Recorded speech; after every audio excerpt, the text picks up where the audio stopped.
And good day, ladies and gents, wherever you may be around the world.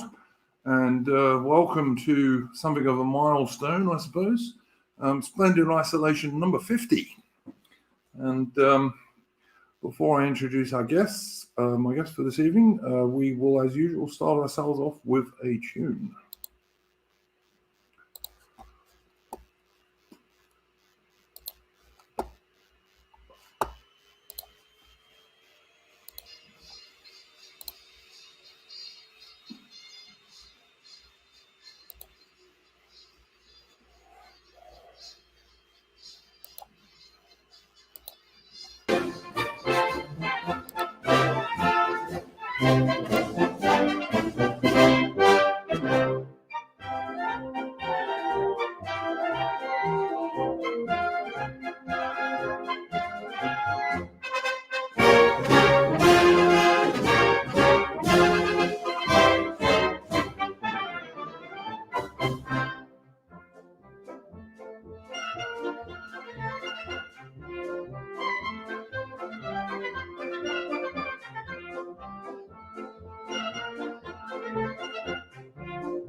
Okay, that was Her Majesty's Jollies, which of course is the Royal Marines.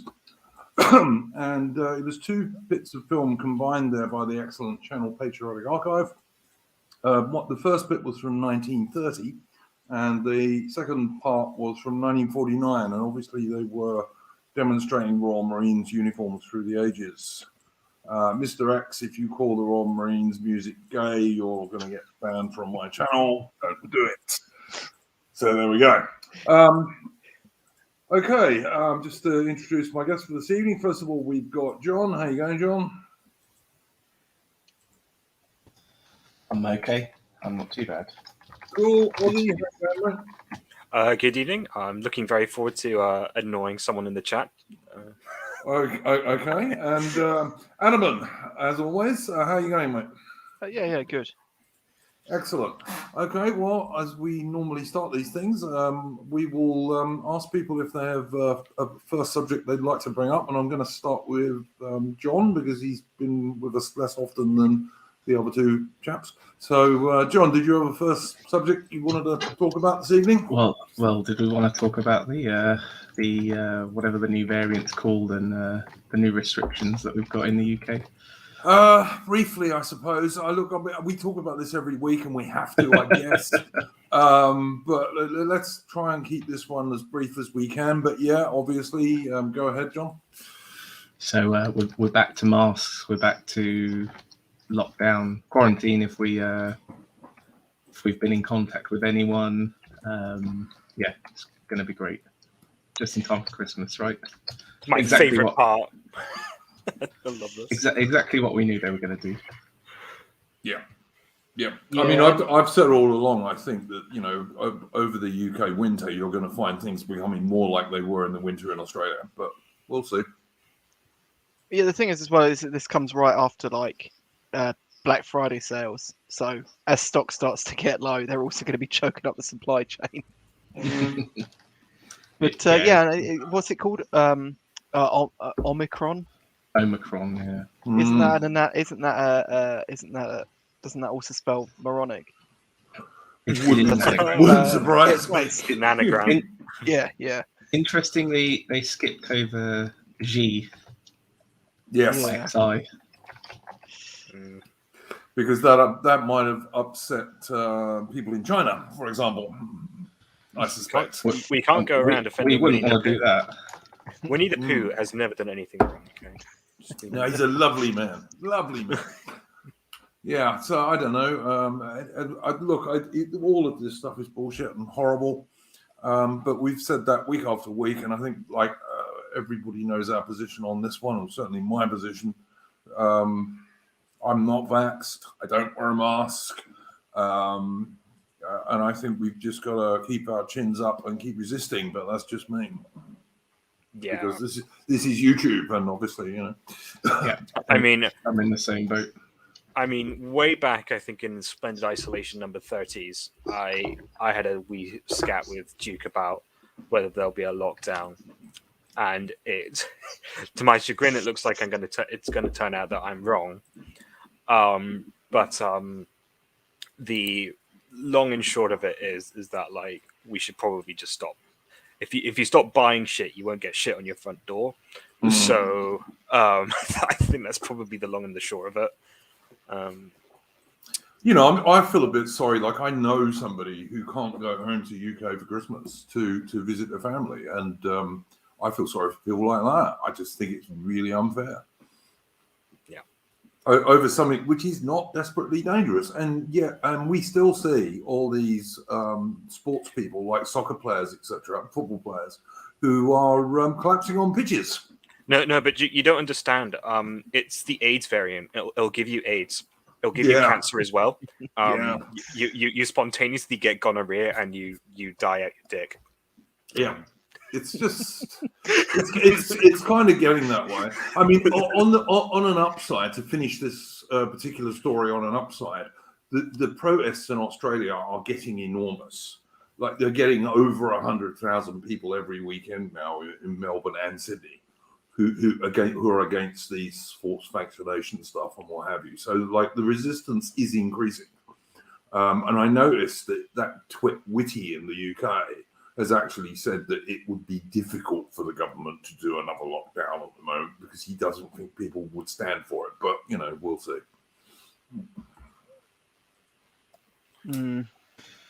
Yeah, I mean, I certainly have absolutely no intention of wearing masks or anything like that, so... I used to. Originally I wore them on buses and things because you were supposed to. I don't even do that now, and I actually have not yet, touch wood, except on 2 occasions in shops, had anyone say anything to me. So we'll see what goes on. You know, I did get asked occasionally, but I always just said, you know, I'm exempt. That's it. Yeah, that's my reply as well. I have more than 2 brain cells. I'm exempt, bro. Sorry, you were saying, Ozzy? I have more than 2 brain cells. I'm exempt, bro. Yeah, exactly. That's my medical condition. Adam, did you have anything to add to this? No. Yeah, I mean, I would sometimes wear the mask if I was in a small business and it was specifically noted. I used to think, well, it is their business. But yeah, I still mostly got away with never putting it on. Sorry, Alan, carry on. Well, I mean, I find down here, I noticed, I remember when the BLM stuff was kicking off and like everyone in sort of our circles was saying how blackpilling it was to see all these sort of pro BLM Facebook posts.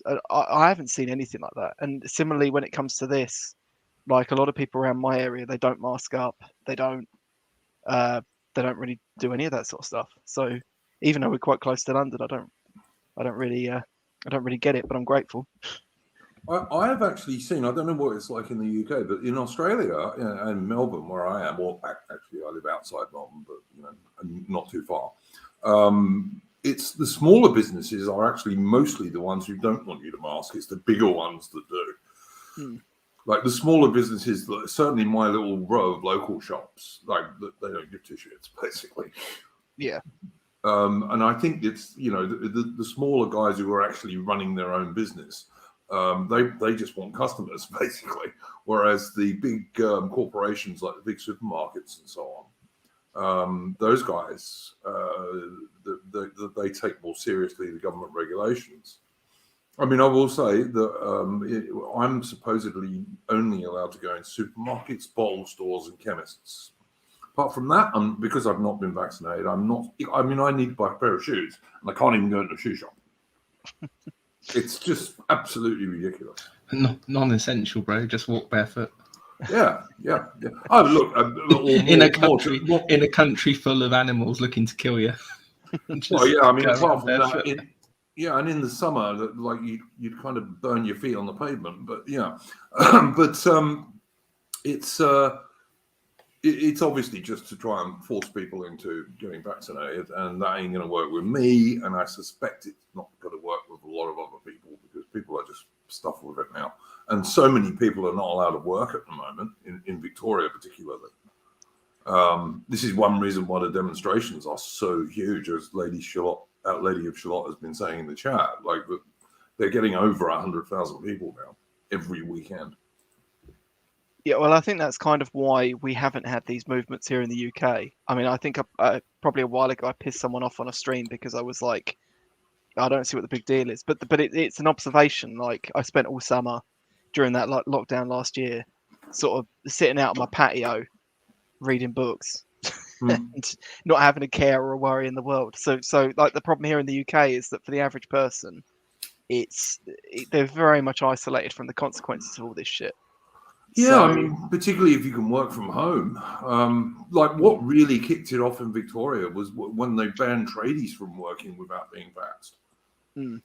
I mean, plumbers, builders, carpenters, electricians, all those sorts of guys. And that really started kicking things off here, particularly when the union went totally along with it, because, of course, the Premier of Victoria, Dictator Dan Andrews, is a socialist. So, Yeah, and well, I mean, it's the same as with like the trucking stuff, right? The truck driver shortage was it was down to a few things, but it was largely down to lockdowns, and yet they just didn't care. They didn't care at all. They didn't care that there was an impending sort of supply chain issue. And I mean, the funny thing about that is they were telling lorry drivers, if you want to go home and see your family, when you come back in, you've got to go through this quarantine. So of course people just went home. But then on the other end, they actually, if those same drivers came in with a full lorry, they got waved through with no requirement for checks or anything. What they built. If you go to Ashford in Kent, there was actually a guy who did a video on this. Some lefty did a video on this, raging about Brexit because they built two. They actually was complaining about one truck stop, but there's actually what most people don't realise. There's three in that area, just down this one road. Ginormous, great big truck stops, and they're all kitted out to do COVID testing, and they've never done it. They've never actually been opened and done COVID testing. They ship security in from London, all these black and Indian security guards, and they just guard an empty car park. Amazing. It's almost like they don't care about the guys crossing the channel either. They don't care if they're vaccinated. No. You think that would be a good excuse to send those guys back, but they don't do it. But yeah, I don't know. I mean, in Australia, I will say the only good thing about this over the last 18 months is it's actually hugely reduced immigration into Australia for 18 months. But that's the only good thing it's done. Yes, it hasn't even done that here. No, it didn't work. They didn't even try and do that in the UK. I noticed. I do. But anyway, look, as I said, sorry, carry on. I was going to say, the thing that kind of astounded me over the whole thing is that, you know, unlike most countries on Earth, we don't have tens of thousands of land borders to police. We could very easily prevent anyone we wanted really coming in, and of probably all countries on the planet, we were the most reticent to do it. Yeah, but then we would have to be mean. Yeah. I don't like Well, being mean. Mind-boggling. Well, I noticed, like, I did my usual look on the Biased Brainwashing Corporation's site before the stream, and I noticed that although they had never ever really talked about the immigrants coming in across the channel, this time there are stories all over about it because, of course, some of them died. Mm. And so immediately then it becomes an issue for the BBC, because then it's like anti-British and that's all right. You know, it's just, oh man, I don't know. Meanwhile, the defenders of Europe for 2,000 years, the Greeks, are basically speeding past migrant boats trying to capsize them. Yeah, very sensible. Very sensible. They know how to do things. Yeah. I mean, look, don't get me wrong. I'm not suggesting that we should sink them or anything like that. I mean, that's not going to happen anyway. But I just think they should be, if they're picked up in mid-channel, it should be just dropped back at the nearest French port. That's all that should happen. Sinking them. For legal reasons, I'm also not in favour of sinking them. Yeah, I mean, look, in Minecraft, okay, we're on YouTube. You know what YouTube's like, Hammer. But yeah, I mean, there's two British options. I mean, either return them straight away to France, or, as I've said many times, build a camp on Ascension Island in the Atlantic, which is a British island. There's no local population. It's volcanic. It's a military base, and send every single one of them there, and they'll soon stop coming because they won't want to go there. Don't you think that's a bit far away? Like, I mean, logistically, it just seems like a pain in the ass. Well, not really, because you know you've got a Royal Mail ship that still goes down to the South Atlantic twice a year. So you just stick them on there, and they do an extra call in on Ascension. Well, the problem we've got at the minute is there's also a big airfield there, so you could fly them down quite easily. Well, this is the thing. You wouldn't have to do it for too long before the numbers started going down, because as soon as they get the word that they're not going to just be allowed in and then be able to disappear without a trace, once they get allowed in, they'll give up. Yeah. Why will they leave comfortable France to go to a British island in the middle of the Atlantic? But I also think, couldn't we just make a deal with Lukashenko? Just send him to Belarus, and then he can ship him back through to Poland. I mean, that helps both of us out. We get rid of him, and he gets more biological weapons to throw. No, look. Yeah. I mean, that's funny, but I'm looking at practical politics. Like, I'm thinking practical politics. It's closer. it is, but I don't think it's like something the British government would ever do. Whereas Australia did exactly that with the boatloads of economic migrants they were getting like several years ago. And it worked. It works very quickly too. Didn't they used to send them to Papua New Guinea? No, they sent them to a couple of different islands that were like up that way, but not actually Papua New Guinea. But you know, they had medical services there. They sent out a few teachers and this kind of stuff. But basically, as soon as these economic migrants, which is what they all are, they're not real refugees. Once they realised that they were not going to get to mainland Australia, they stopped coming. The other thing to mention is that it's, as an island, it's closer normally to the country of origin, might we say. Yeah, absolutely right. Absolutely right. But I mean, you know, as I say, Ascension's made for that. The only wildlife there is around the coasts. It's volcanic. There's no local indigenous population. There's no local British population. It's just a military base. Absolutely. Isn't it a US military base? No. There are US people there, but it's a British military base. I mean, it was the main base for retaking the Falklands, for example. Would they not kick off? Bearing in mind, this is the country that puts BLM flags on its embassy. No, because they're only there because the British let them be there. They don't own it. Mm.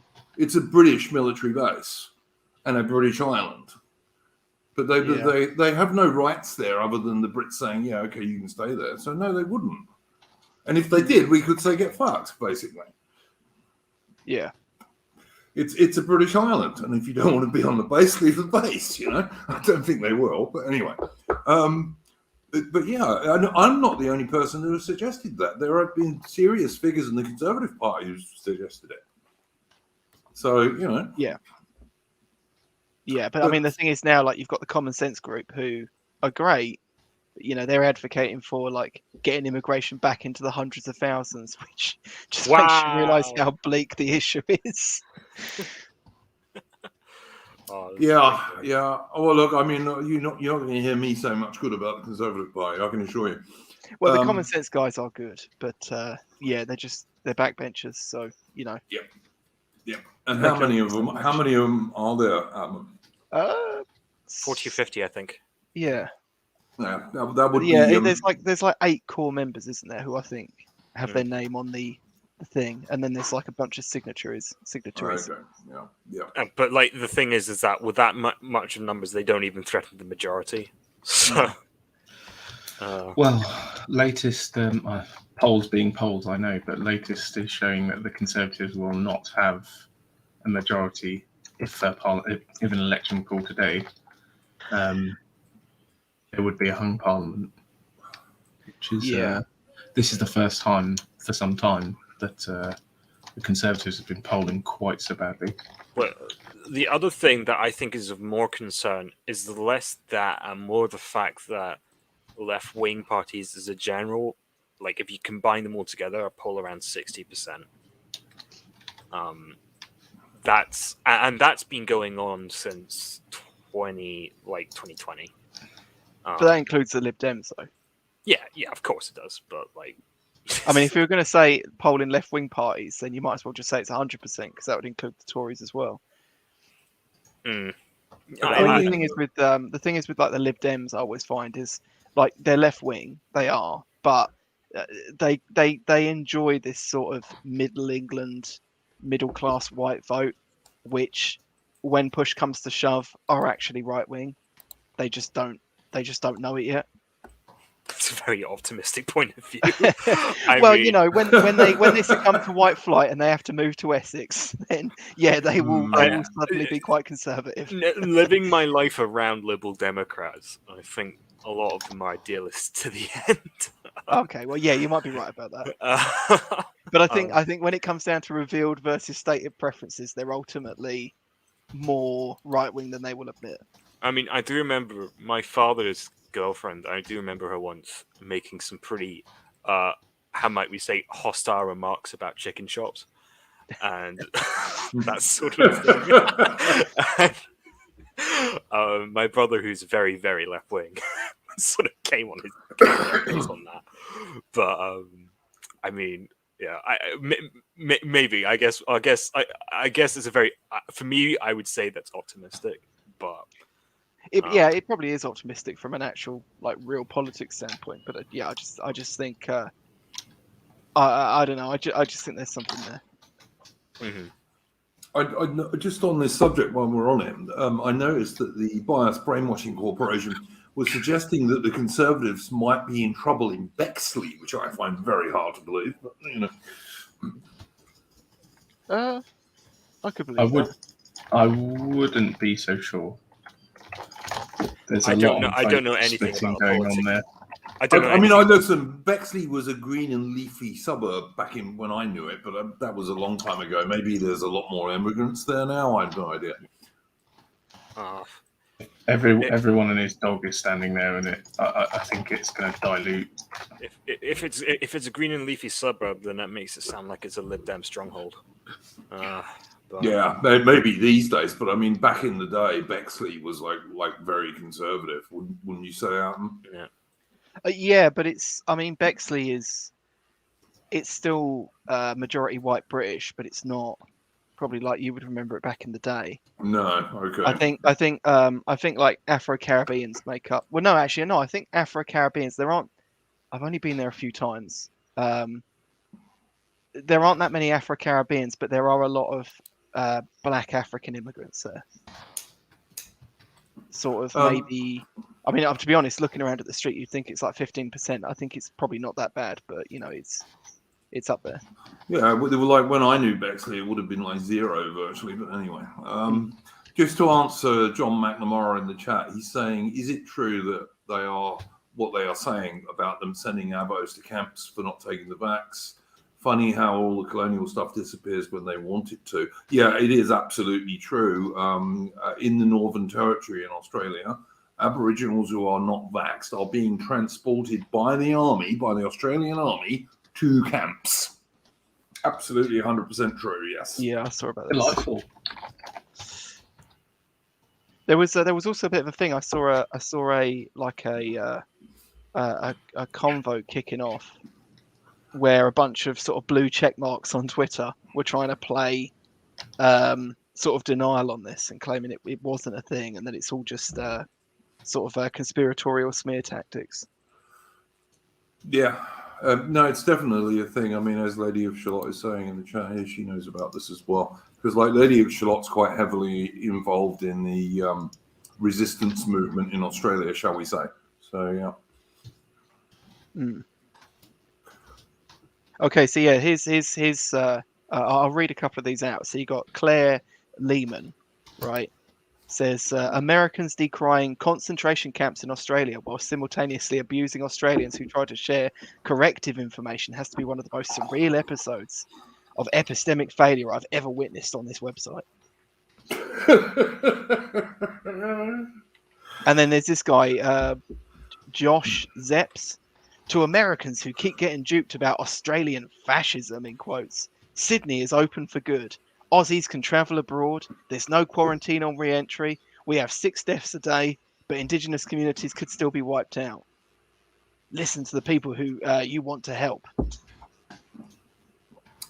Yeah, as Lady of Shalott is saying here, all the idealization and worship of, in inverted commas, the traditional owners has gone out the window. All Aboriginals over 11 are being held down and jabbed by military-type people. Yes, that's just what's happening.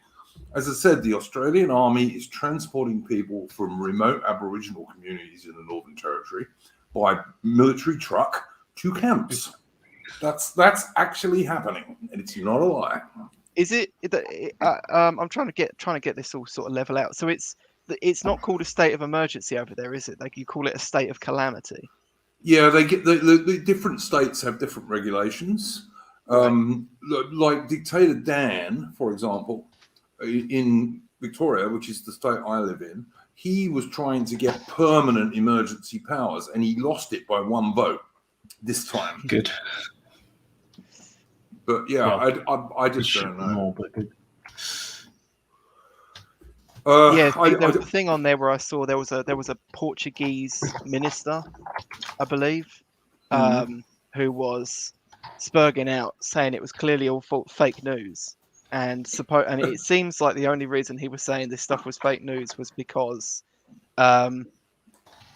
someone had used the words wrong. They'd said state of emergency instead of state of calamity, and he's like nitpicking. And of course, fun fact about this: Portugal only had a voter turnout at the last election of less than 40%.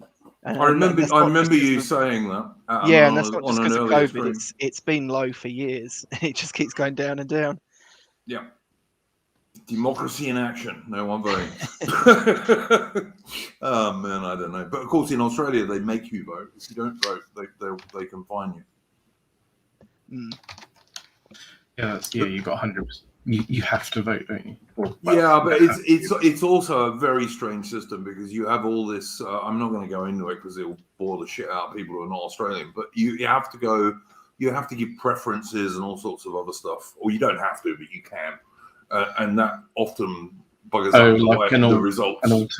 Like an alternative vote. Yeah, and so if number 1 candidate doesn't get in, your vote goes to somebody else. It's a very convoluted system, which I don't like much myself. But there we go. Sounds like Scotland's. Yeah, could well be. There's something to be said for the simplicity of first past the post, isn't there? Jonathan Bowden in the chat is saying you can vote none of the above, though, right? I don't know. Maybe you can, but you can spoil your ballot paper. I mean, that's perfectly possible. Which is basically you have to turn up in Australia, but you can spoil the paper if you don't support any of them. Yeah, because I always found it kind of weird because they have you have mandatory voting, but then when you look at it, they only count like 70% of the vote. So I assume a huge amount of people must just spoil their paper. I think some people do, but also, and people, they put it in, they fill it in wrongly because it can be very complicated. Right. It's quite easy to fill it in wrongly, and then you won't be counted either. Which, of course, is another way you can spoil your paper if you just don't want to outright put a big X on it or something. And you know, Australia is like everywhere else. Like Melbourne controls who wins in Victoria, and Sydney controls who wins well, mostly controls who wins in New South Wales, because the Australian population is so urbanized. You know, people outside Aussie have this idea about Crocodile Dundee and these guys in the bush, but the vast majority of Australians live in cities, and only a few cities. Like, you know, there's 6.5 million people in Victoria, and like 4.5 million of them live in Melbourne. So, you know. Yeah, realising that ruined Australia for me. Yeah, I mean, on the other hand, it does mean there's quite a lot of space in the countryside. So, you know, there is that. I know, but it's just this idea of this idealised nation of like frontier bushmen, and it's actually just a bunch of gay metropolitan city slickers. in Melbourne, I would absolutely agree with you. I mean, Melbourne, and this is the closest city to me, Melbourne is absolutely full of bugmen and gay guys who want to sit on crates in coffee bars. You know, it just is. It's a shame, actually. But I wouldn't say that is your average Aussie, because it's not. Like where I live now, it's not like that at all. And I live like 50 k's out from Melbourne.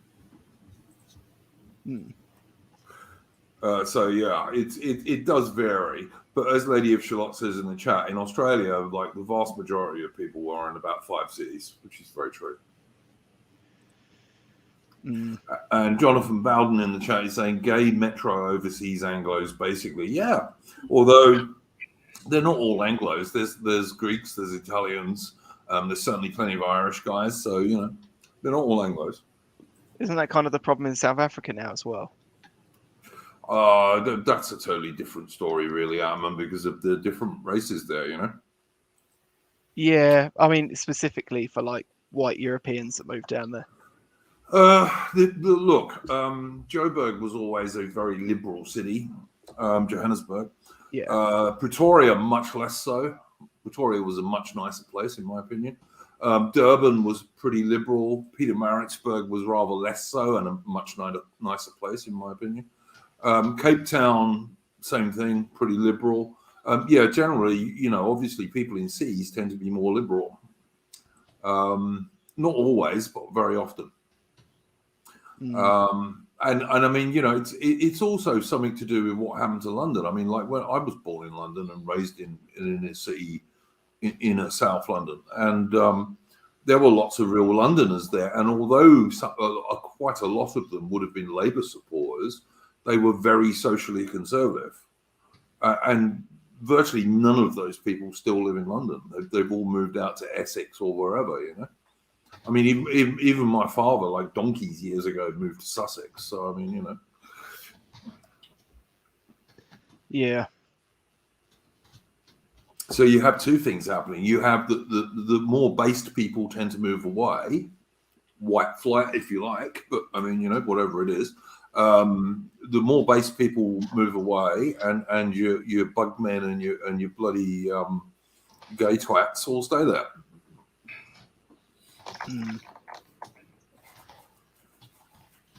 So yeah, I mean, you know, it's I've noticed like where I used to live in inner Melbourne. Up until the late last year, I lived in the middle of Melbourne, and like I could walk to the CBD in like I don't know, 40 minutes or 35 minutes. But where when I lived there, like half the locals were Chinese. That's one of the reasons I moved, to be honest with you. Not that the Chinese are so terrible people to live next to. I just didn't, you know, if I wanted to live surrounded by Chinese people, I'd move to Taiwan, you know. But so where I live now, basically everybody is an Aussie, an actual Aussie. And I find it a much more comfortable place to live myself. But that's me. Yeah. I mean, the thing like you said about Essex, like one of the things with Essex is that I mean, a lot of the people that have moved there from London to get away from all this crap, they're reasonably nice and socially conservative people, but they very much ruined that area for everyone else that lives there who was sort of native to that area. I mean, the whole thing is just this continuous urban sprawl. Oh You know, yeah, as far as you yeah, can see. yep, absolutely. I totally agree with you. It's, but it's also the sort of housing they put up in the UK, and I think it's also you've also got to look at the fact that the UK is very crowded. You know, Yeah. there aren't that many places to move. You know, you constantly see in nationalist circles or circles on the right, people saying you've got to move out of the city and move to the countryside. And I think that is basically good advice.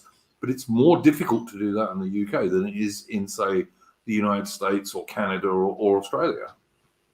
I think it's easier than it used to be, but then again, like Adamon was saying, it does take away a lot from the people who already live there. So my valley, if too many people do it, yes. Yeah. So my valley where I live, basically apart from the small town back when I was like 4 or 5, you barely see a house there, and now there's basically another development every mile. It's quite depressing. I mean, I understand why people do it, but a lot of these people are coming from places like Edinburgh, but even more so, you get a lot of Londoners and a lot of people from Birmingham, and they say like, "I just don't like the city anymore," and I go, I wonder why. Yeah. And yeah. Oh, look, it's difficult. It's like I'm all in favor of people being able to travel around the world, but mass tourism will probably ruin everywhere where you have mass tourism, if you see what I mean. Yeah. And one of the things I actually quite appreciated AA for, I know he's a controversial topic, but when he did his thing on Trumpton, he said, look, nomadism is a genuine problem in modern society, and I genuinely agree with him. I think this moving from dot to dot sort of place, sort of like, I mean, I remember my father's, I remember when I told my dad that I had no intentions of working in any place else than my hometown, and he said like, well, you're sounding very provincial, and like, you know, this sort of idea that you're shaming people who just want to stay put and want to have roots and feet in their ground, and I think that's a big sort of standard that we have these days. It's quite toxic. Just to answer John McNamara in the chat, he's asking me if I were back in my 20s again, would you move to Australia? Where would you go? I don't intend to leave Ireland, but I'd be interested in your opinion. Look, I moved from the UK after I left the British Army to South Africa. And South Africa was very, very happy to have me back then because it was still under the white government. And they wanted more white people. So that's why I moved there when I did. These days, I would certainly not want to live in an urban area of the UK. If I was going to go overseas, I would certainly probably still look at Australia and still look at Canada, maybe. Probably Australia more than Canada, because I think Canada is probably more paused than Australia is, although we are paused here too, sadly. I mean, Lady of Shalott saying in the chat that there are still lots of nice country towns in Australia. There are, that's true. And I mean, you know, Australia is basically the size of the continental United States minus Alaska, but it only has 26 million people. So it's got like a third of the population of UK, roughly, in a vastly bigger area. Although bear in mind, the middle of Australia is mostly desert or semi-desert. So it's not quite as big effectively as it seems to be. But you can still buy property in the countryside here relatively cheaply. So yeah, I wouldn't be against going to Australia. I suppose it depends. You could also look, maybe you need to stay in UK and get married and have kids and like fight back that way. So there's that. So, and it has giant fucking spiders. Oh, look, that's vastly overdone. Like, you know, I saw far more snakes in South Africa than I've ever seen in the 20 years I've been in Australia. So, I think like I've seen probably 3 snakes in Australia ever. Australians like to big up their dangerous animals, but they're not half as dangerous as people think they are. Each with enough venom to kill you 16 times over, I'm sure. Yeah, but you don't come across most of these things very often, you know. Oh, I've lived in England over 30 years. I've seen a snake once. Oh, I saw several snakes in England, but then I used to go looking for them. But you know, yeah, I saw a viper on my DV, and that's about it. Yeah, no, I've seen adders and grass snakes and stuff in England for sure. But I mean, I used to spend a lot of time in the countryside because I was a twitcher back in the day. I still am to some degree, you know, bird watcher.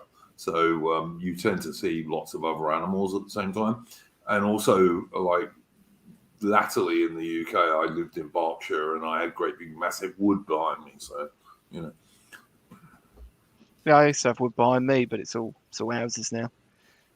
oh man, I feel so sorry for your Raman with that one.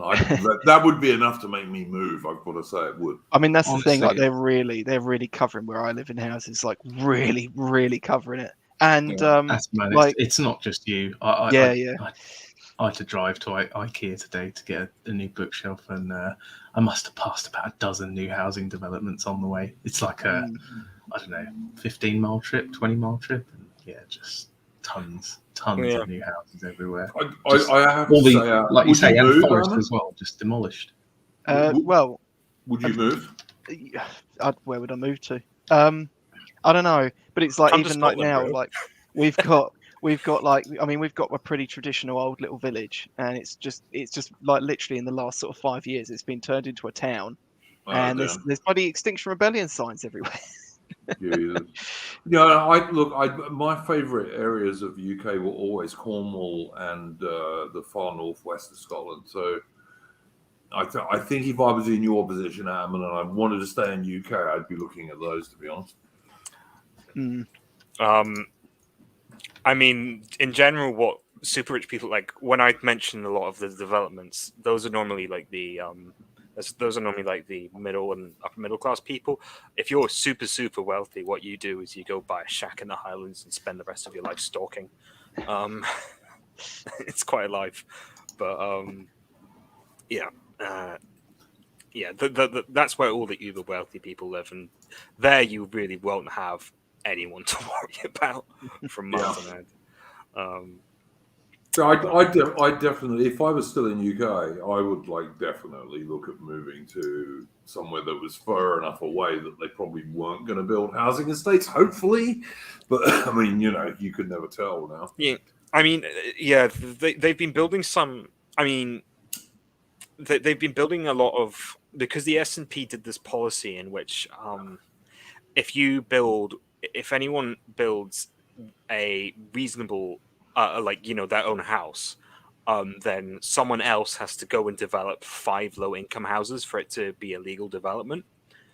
And so it's an absolutely monstrous policy, because you just get all these sort of ugly sort of shacks outside of town. But that has basically, what that has done is that has slowed up development in rural areas because people just don't have the money for that. And also Scotland, I believe, I don't think it will be true this census, but I believe last census it had a reducing population.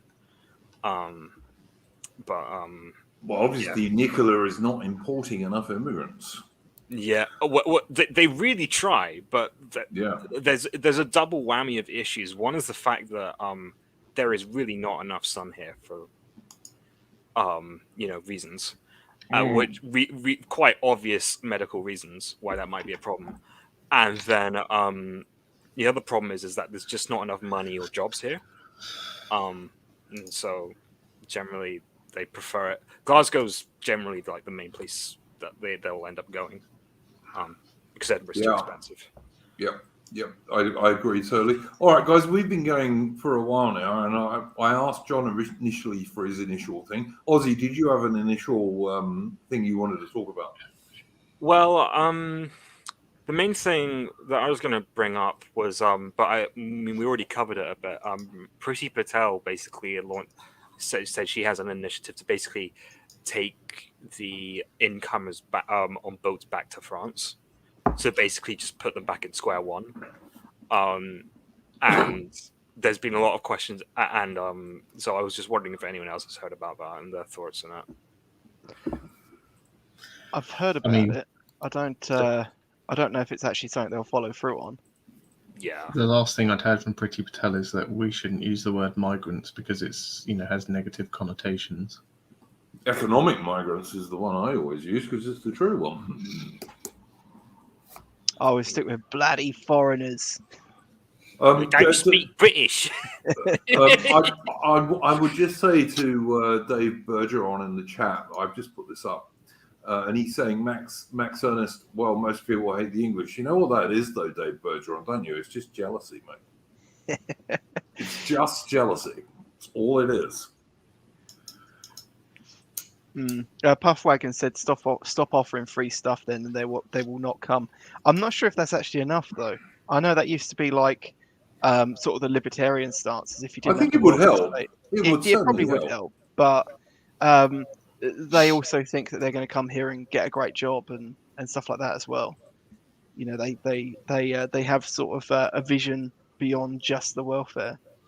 If only like average British people who get a great job, I mean, never mind immigrants. I mean, it has to be said that I think a lot of the attraction would probably dry up if, like if you basically said, look, you're not going to get the NHS until like you've been here for 10 years. You have no guaranteed pension. I definitely think that a lot of the attraction would dry up. But I think because you're not guaranteeing access to like healthcare, you're probably going to run into a few political foibles, we might say. But I still say send them all to Ascension Island and deport most of them from there, and your problem will cease quite quickly. Still my opinion. Anything to add to that, either Adam or John? No.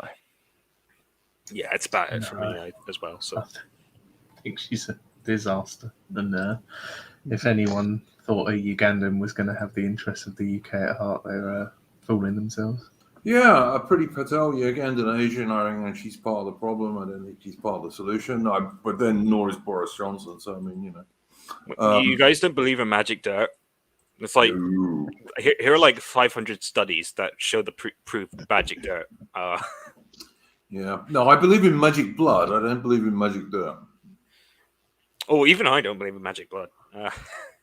No, I believe in magic blood to the extent that I think people from the UK are special people, but they're special people because they are actually deeply connected with the land, which is not the case with someone like Priti Patel. Nice. Yeah.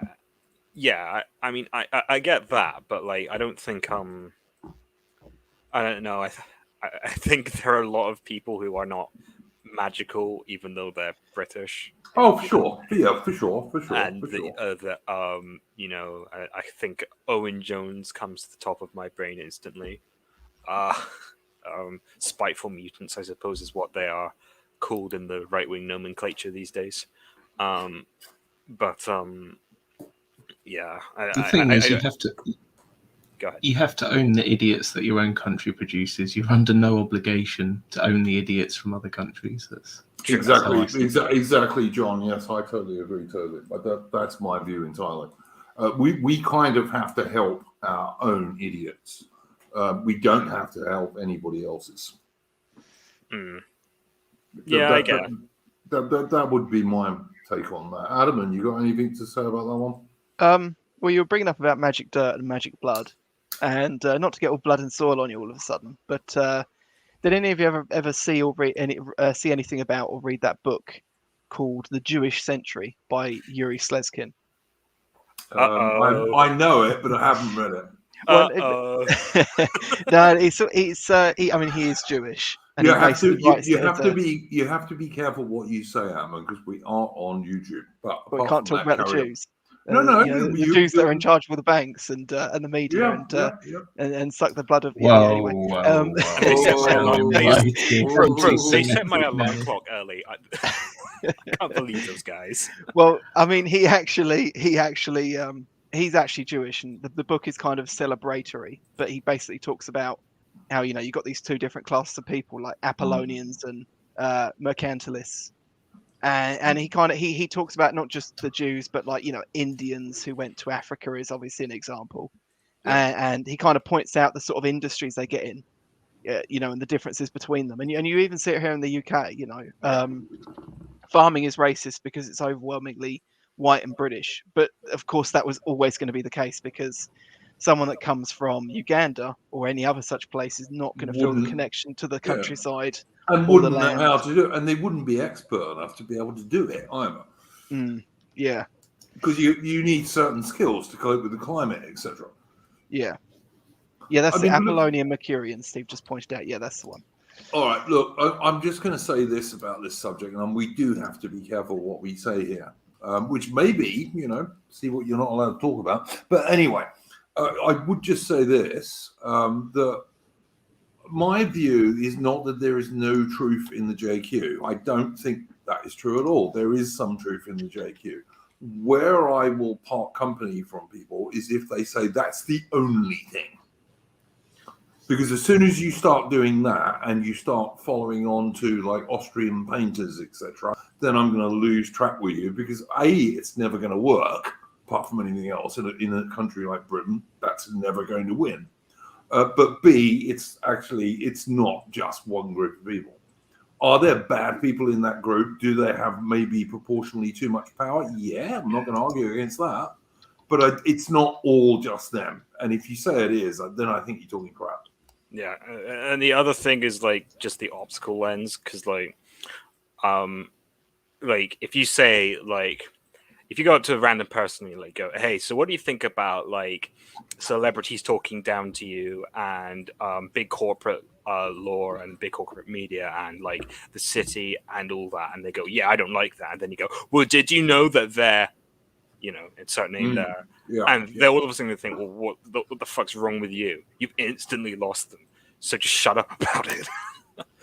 I don't know. Look, I put up an article in the Discord earlier by Colin Liddell, and I didn't totally agree with Colin's argument in that article, but I agreed with more of it than I disagreed with.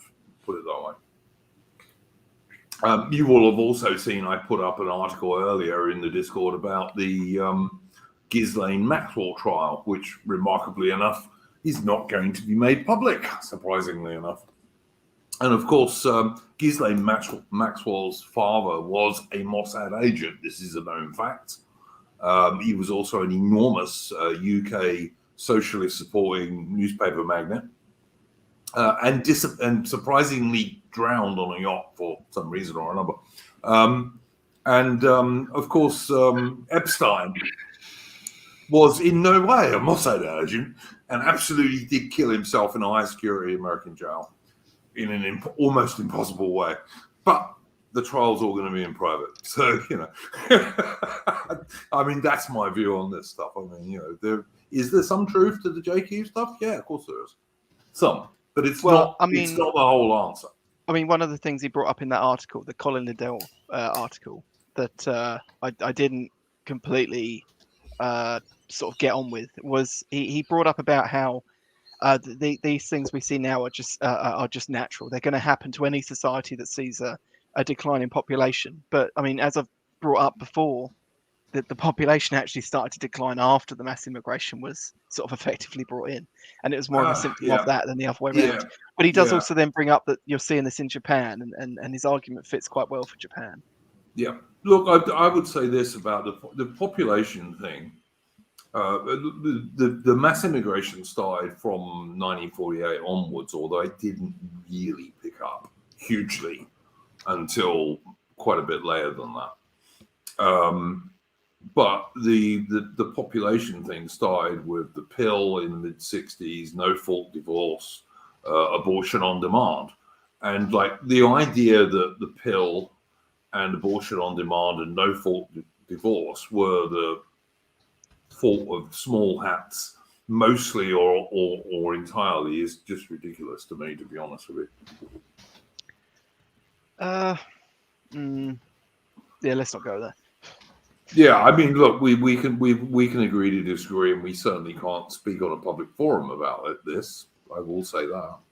But to me, like there are plenty of faults in our own society, and I would just say this: one thing Colin Liddell is entirely right about is that unless we can get our breeding rate above 1.5 per family, we're doomed anyway. We have to do something to get families to have more kids. Reduce the cost of housing. Sorry, go on, Ozzy. Yeah, no, absolutely, you're right, Armin, about reducing the cost of housing, which also means ending mass immigration. I'm never going to argue against ending mass immigration. I'm totally in favor of that. I mean, doomed in what sense if we don't because I mean, a lot of people talk about the dependency ratio, which is dependency ratio is basically a thing that economists and geographers talk about, in which the amount of taxpayers there are to old people receiving pensions. But the thing I would have about that is that I expect automation to take up a lot of that slack. I'm not. I mean, sure, we're gonna have to. That means people are gonna have to sacrifice like our standards of living going up 200%, and instead have it go up like 20%. But I don't think we have to innately get into a breeding race. No. I'm not suggesting we do that. What I'm suggesting is we stop mass immigration, but at the same time that we stop mass immigration, we give incentives to people, A, to get married, and B, to have more children. That's all I'm suggesting. Nothing more radical than that. And I don't think that's even very radical at all. You know, there should be big time tax breaks for families that have, say, 2 children rather than 1, or 3 children rather than 2. Yeah, I get that. I just question the feasibility of. I do question the feasibility of that, because getting people to have more kids has been tried. Not very hard in the past, and it's not very hard. It is actually quite hard.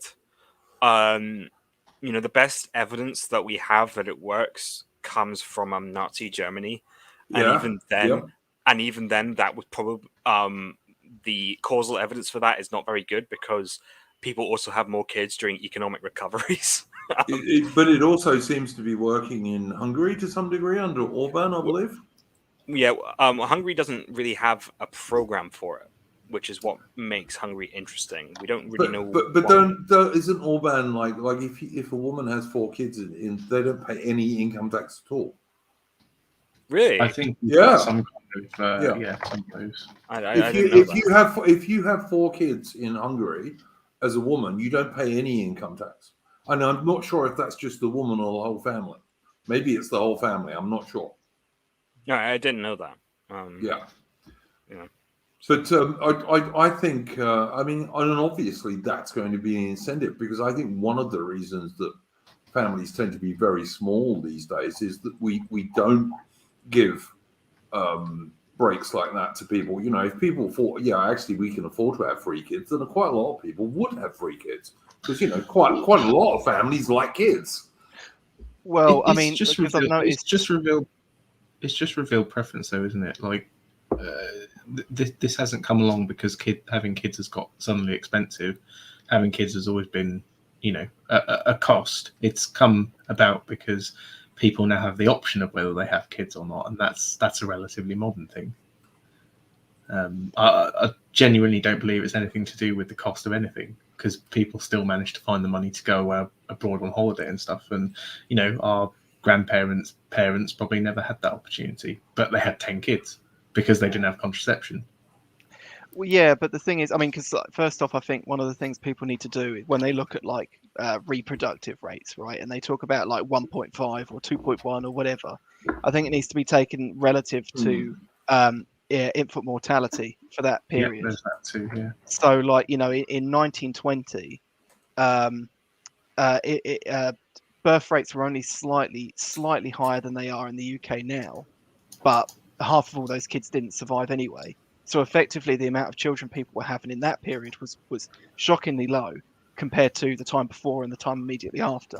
Sorry, Ammon, did you say the 1920s? Yeah. Yeah, no, I don't think like it would be half in the 1920s. It was half. Yeah. No. It was a lot higher than people tend to think. Yeah. But I mean, look, Jonathan Bowden in the chat, who is a friend of mine, says absolute cope from me, right? And I would say to Jonathan Bowden in the chat, if you think that's absolute cope, then please come on. I'll happily send you the link and explain to me why that is cope. I bet you won't. But there we go. All you need to do is put the message in the Discord, man, and I'll send you the link. Well, so like here's the other thing as well, right? But like, then hang on, wait yep. 1 second, Naman. Just to carry on with Jonathan Bowden here. He says, yeah, have 4 kids when your 3-bedroom semi with no dining room costs 700,000 Well, that's what I was saying. So how are you saying I was using cope? Well, look, I mean, like there's a study that I often cite called the short-term effects of house pricing on birth rates, and they basically show that when houses go up in value, the people that own homes have a slight increase in sort of fertility, the likelihood they'll have a baby, and but every time houses go down in value, people that don't own homes have an even greater increase in fertility because of course they're often then getting onto the housing market. Yeah. And of course what we're seeing is the homeowners are getting older, so they're not likely to be having kids anyway, and less people are owning homes to begin with, so that's sort of causing a knock-on effect. But like the funny thing about that study was commissioned by the European Bank for Reconstruction and Development, so obviously their sort of push with this is the Dino box. It's just build small tiny homes, more of them. As of course the thing to do with that is to take that argument and say no, you need to reduce the demand on housing, and through various possible forced removal, and that would be racist, I think. yeah. And that you can step over the entire Barrett box Dino argument entirely and just say no, you can get the housing costs down, and get because the other thing as well is there's lots of surveys that show that people basically want between 2 and 3 kids, so and I'm sure some will probably stop a little bit short of that. But either way, you can have a sort of steady population if that's what the elites really care about, by just removing the 1 or 2 big inhibitors to starting a family in the UK at the moment. Yeah, I think it was Daughter of Albion, who made a video on a few years ago that basically showed that a lot of people do want to have kids. It's just not very easy for them. That's cope. That's cope. Our ancestors did it on a shoestring. It's just nonsense. What it means is that people can't have the luxury that they're accustomed to. And that's exactly the thing, though, isn't it? It is relative, because one of the other things you notice is when you look at communities, like they notice that like first generation immigrants just saw no decline in their birth rate due to housing costs at all, because of course any house in the UK is probably a massive step up from what they had before, or what their parents had. So and the idea that I mean, Dino boxes have got a lot of problems, but the size of them is not necessarily one of them. Our ancestors again would bring up sort of 5-10 children in a 2 up 2 down, so don't give me that. Like, it's another cope. You want to have a massive house, and that costs money, regardless of when you have a house. The real preference is that you'd rather both work and have the larger house than have a smaller house and have children. But I mean, look, let's be honest. There's two things here. We have had for a long time in the UK and in other countries, including Australia, for example, single mothers having kids because they know damn well it'll get them a council house or commission house, as it's called in Australia. So you've got that year 11 that had a kid before the end of school. So so they would get housing. So you've got that, but you've also got like my father, who was an ordinary working class bloke. He had a 2-bedroom house in his 20s, So it was more affordable then. And that was in the middle of London, by the way, which he certainly couldn't have done today. So there's truth in both respects. I mean, look, I want to stop all mass immigration to UK from everywhere, including Europe. And that will have two effects. It will lower housing costs, and it will also raise average wages, especially in lower skilled jobs. And also, as we were talking about earlier with Atman, etc., it will stop us having to build all over our green belt. So, it's entirely a good thing. But I think at the same time as that, we should certainly give incentives to families to have more kids, for sure, like tax breaks, etc. I don't know that any of you guys would argue against that. I don't think that would.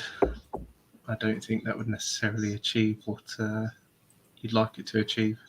It would help, though. It wouldn't harm. Put it that way. It wouldn't harm. There's a lot that's gone wrong, and just putting a bit of money into the tin isn't going to solve it. No. I mean, all I'm suggesting is that a family with 2 kids should get possibly more tax breaks than a family with 1, and a family with 3 kids should get even more. That's all I'm suggesting. It's not all that radical, really. Well, one of the things I would like to see is transfer. So in the I'm against tax entirely anyway, but based on the existing system, one of the things I would like to see is a fully transferable personal allowance. So in the UK, you get the first sort of, I think it's 12.5 grand at the moment, is tax free. You can transfer 10% of that to a married partner.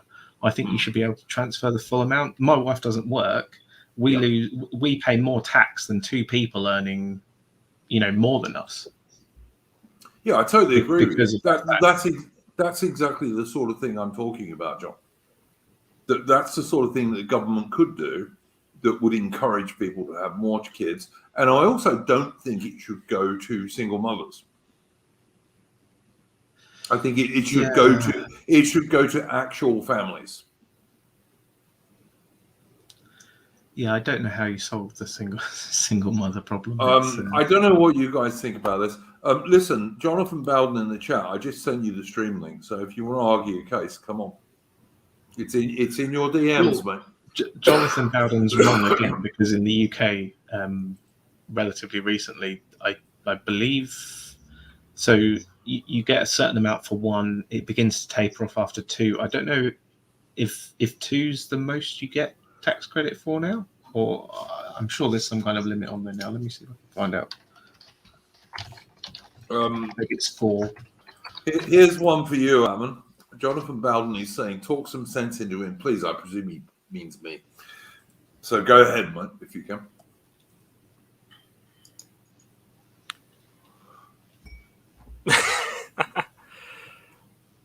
Oh, hang on. Back to you, Stephen.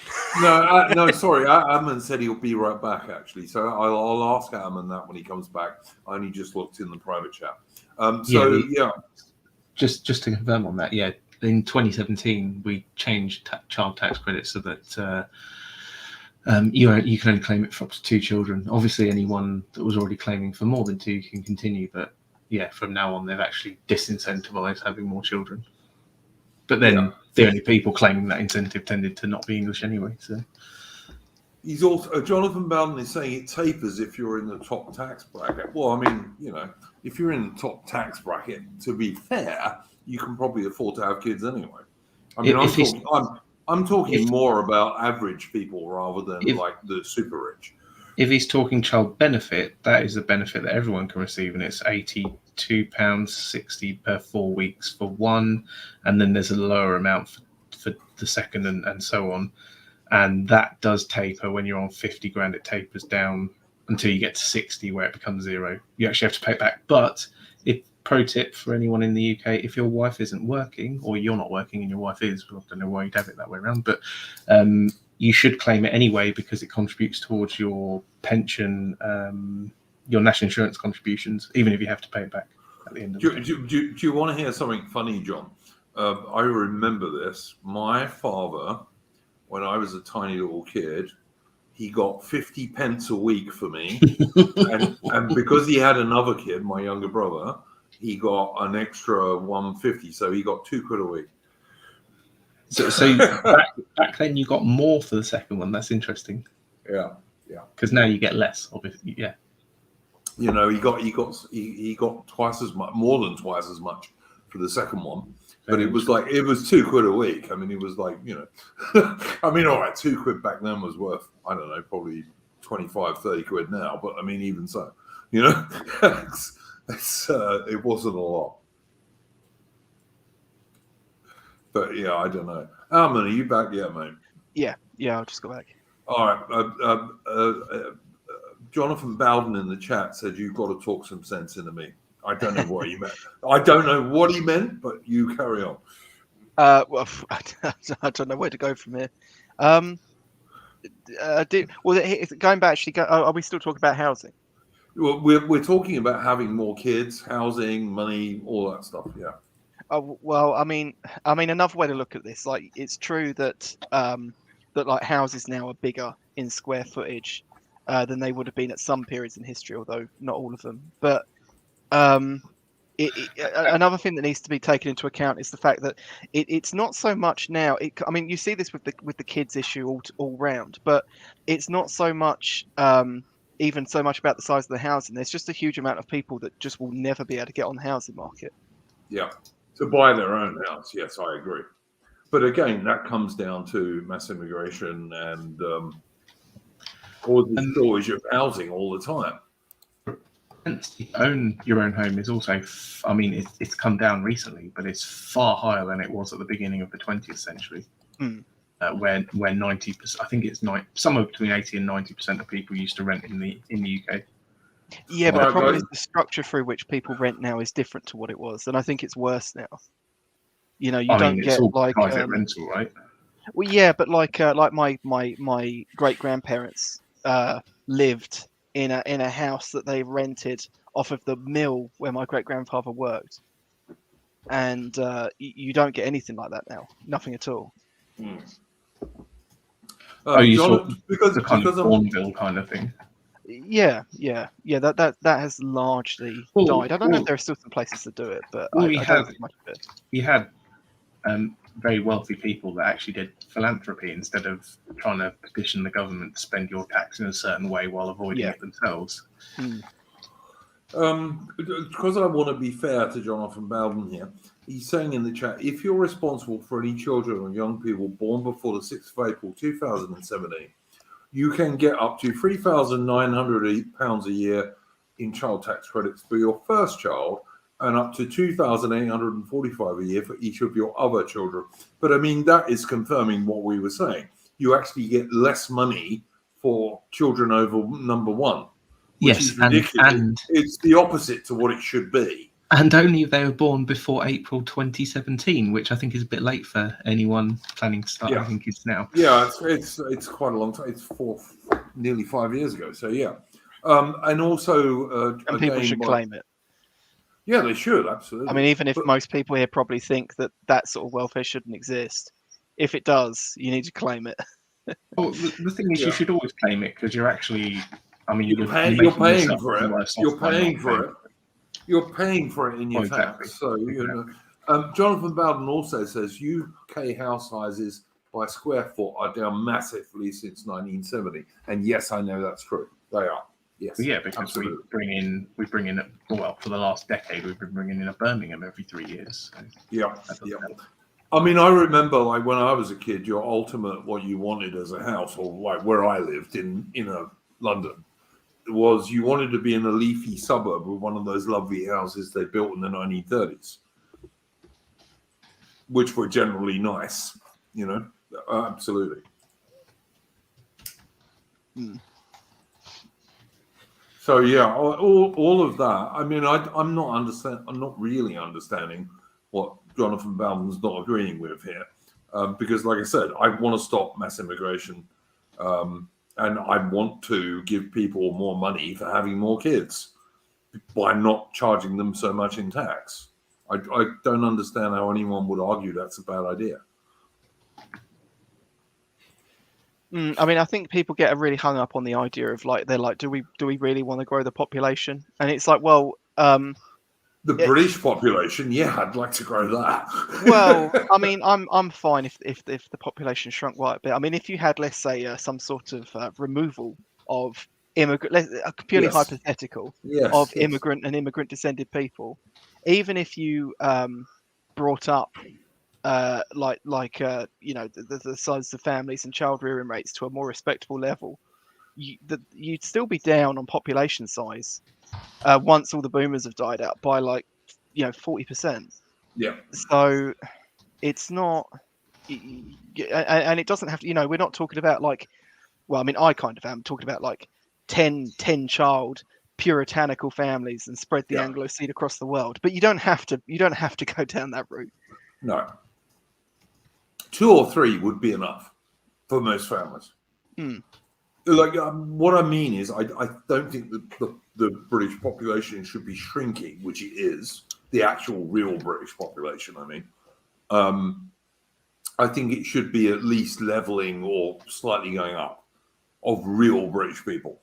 And to do that, you've got to give incentives to people to have more than 2 children, really. And certainly to have 2 rather than 1. That's all I'm saying. Look, and people are saying it's not enough, etc. Well, you know, maybe nothing we do will be enough, but it will help. But the problem we have, and where Colin Liddell is correct, is that if you're going to live in a line go up society like Britain and all of the Western Anglo nations these days, you can't do that because our populations are shrinking. And that's why they keep importing people, because it makes the line go up. Which is bollocks, because, you know, GDP is a crap way of measuring actual real national wealth, and is also destroying your real nation. I mean, to go back to like, because we were talking about, I think this all started because we were talking about like the immigration stuff. Yeah. There was a study I saw very recently that sort of cropped up by Civitas in the early 2000s. And they make the argument quite early on, because that was, of course, another argument that was used for mass immigration by like the Blairite government, and that was the whole aging population. And as they point out, because of the increase in the retirement age between 2000 to between sort of 2010 and 2016 or whenever it was, the actual working population of the UK was increasing quite drastically, faster than anything else in Europe. So even that was you know, crap.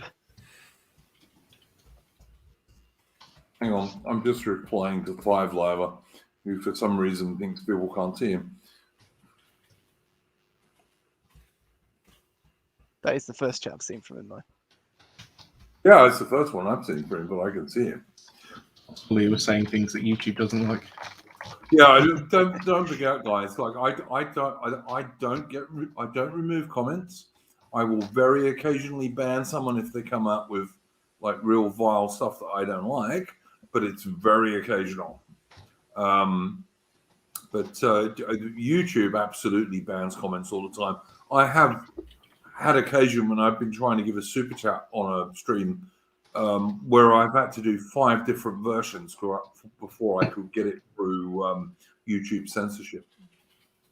Jisky is watching. He's always watching. Bolero 393 and give incentives to actual white South African refugees to settle in Western countries. I don't disagree with that at all, mate. I really don't know about that. Well, big ask.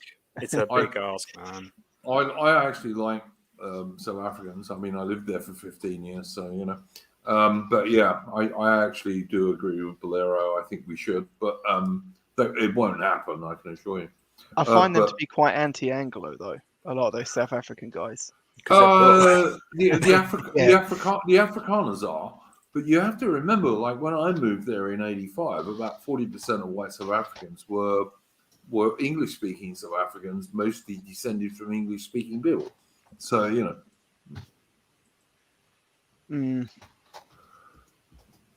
I just thought even there's that YouTuber that I know you quite like, that Conscious Caracal. Even he's very anti-Anglo. He's not really. Yeah, he is. He is. I don't think he is, to be honest. I get their view more than maybe people who haven't lived there do. Put it that way. I think the Second Anglo-Boer War was a fuck up, to be honest. But it was a fuck up not just by the Brits; it was a fuck up by the Boers as well, because after all, they started it. But you know, there we go. I'd have an interesting discussion with Conscious Caracal about who started the Anglo-Boer War, to be honest, because it was actually like it was the Boers who invaded British territory, not the other way around. But there we go. The good side won it. That's all that matters. But they didn't. You see, they didn't, because it led to the 1906 Liberal election victory, which destroyed Britain and the Empire, in my opinion, or at least started the destruction of it. Are we going further back now? Is it not World War One? Is it now the Second Boer War? No. But what I'm saying is that the 1906 Liberal victory was largely a result of the dragged-on 3-year Anglo-Boer War. And Churchill, for example, crossed the floor and joined the Liberals, which was like, the first sign of him being a twat. And they wouldn't support imperial preference, which was the only reason Britain fought the Anglo-Boer War in the first place, really. But that would take me like an hour to go into, and we'll do it when we do our Splendid Isolation stream based on the book, because that's what that book is about.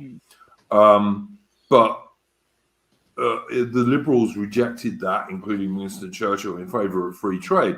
And free trade was no good to Britain from, at very latest, the mid-1860s, because people could produce stuff cheaper than we could. And free trade's only good if you are the guys producing the cheapest stuff. That was the last chance to turn the old Commonwealth, which, for anyone who doesn't know, was Great Britain, Canada, Australia, New Zealand, and back then South Africa, into something real politically rather than a nebulous thing. From that time onwards, Britain was always going to lose out to certainly the USA, for example. And the USA were our trade rivals big time at that stage. And it directly led, because you had that twat Grey, who was Foreign Secretary, he made ententes with first France and then Russia, who were and are traditional British enemies. Less Russia these days than France, to be honest. And that led us into the First World War. And joining the First World War in 1914, and especially in raising a mass army against all British tradition, that was the first nail in the coffin of the British Empire, to be honest with you. But as I say, we can't really go into that on this stream, because that's something that's going to take a couple of hours at least to go on about. Adamant, you didn't bring up a first subject. Do you have one? Oh, I've bloody forgotten it now. I'm sure you will come back to you. I think we've already talked about what I was going to bring up. What was it? I can't remember. All right. Well, presumably you will remember in due course. When you do, let us know. I did my usual story of looking on the Bias Brainwashing Corporation website today. And one of the things that stood out to me was that, where are we? I have to find this now. Okay, this is in Europe, according to the BBC. Europe, violence as protesters rally for women's rights. Now, remember, this is in their Europe section. Where do you think this happened? Poland? No. Iceland. You. Do you want to know, guys? Northern Ireland. No. Strange to say. It happened in Turkey and Mexico. But they stick it under Europe. Europeans are so anti-women's rights that there was violence against these poor women protesters. I mean, women always suffer most of it from everything. But it happened in Mexico and Turkey. And somehow, according to...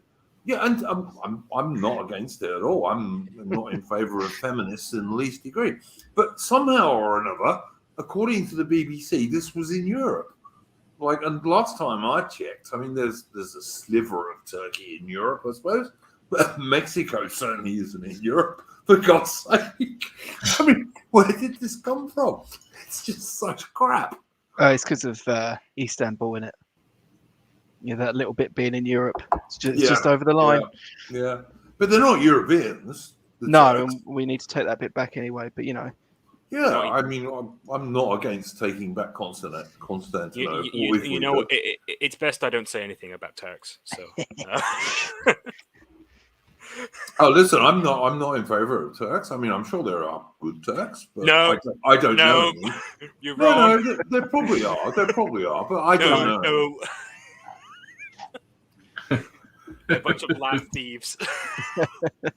They're filthy squatters. No, oh no, St. George was a Turk. Here we go. I'm joking, fortunately. We've spoken about this many times about St. George was actually a Greek soldier, but there we go. Because all of that Anatolian region was basically Greek until the Turks chucked them all out. Well, I mean, I actually know you're wrong about the St. George thing because he's British. He drinks down my local. Yeah, indeed. Hang on, I want to check something. John McNamara is saying, was that written by Diversity? Let me check. Isn't that all of the BBC? Well, yeah, probably, but I just want to check it right. If they tell you, which it doesn't look like they do. I don't think they do they? No, it doesn't look like it, actually, weirdly enough. No, they don't tell you. Maybe they couldn't admit to that. Maybe they couldn't admit to that who did it.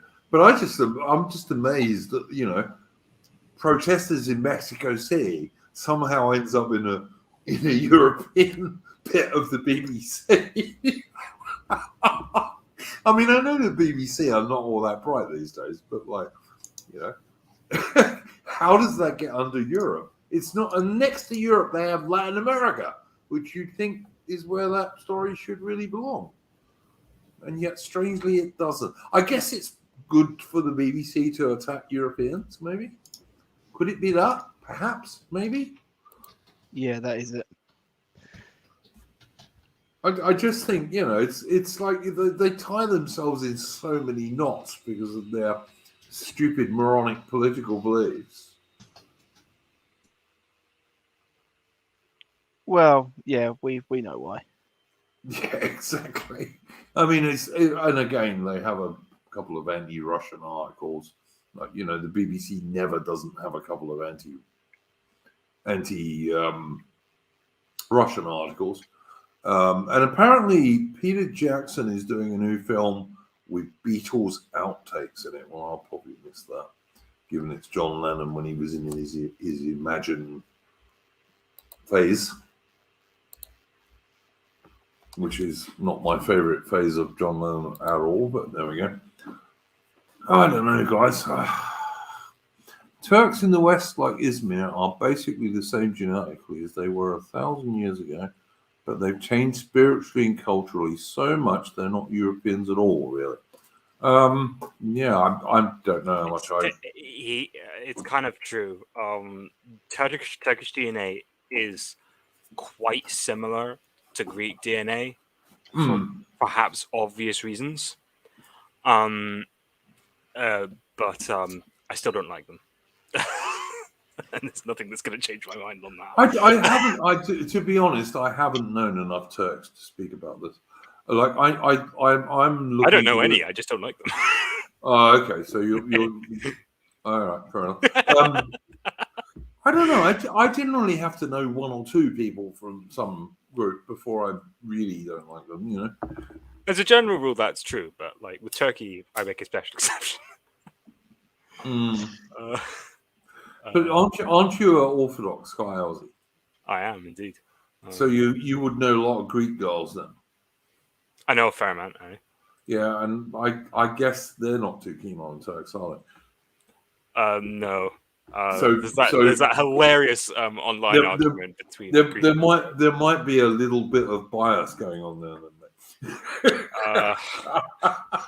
I mean, Dude, don't get that's me very- wrong. I don't blame you. It's fine. How very unsolicited, Duke. No, I I decline to don't blame you. comment.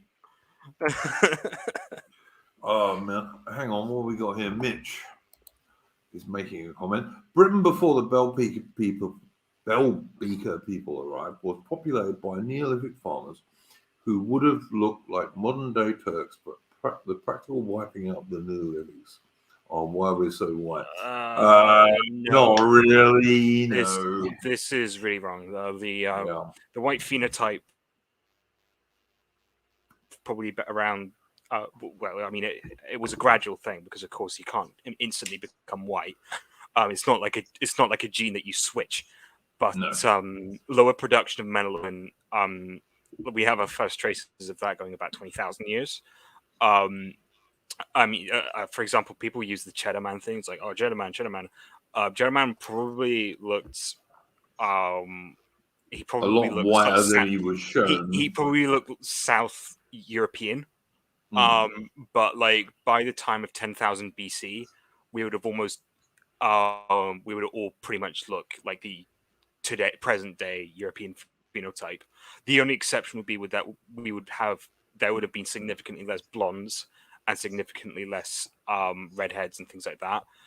That's a slightly newer adaptation, and that came as a consequence of we Europeans quite uniquely choose our own partners.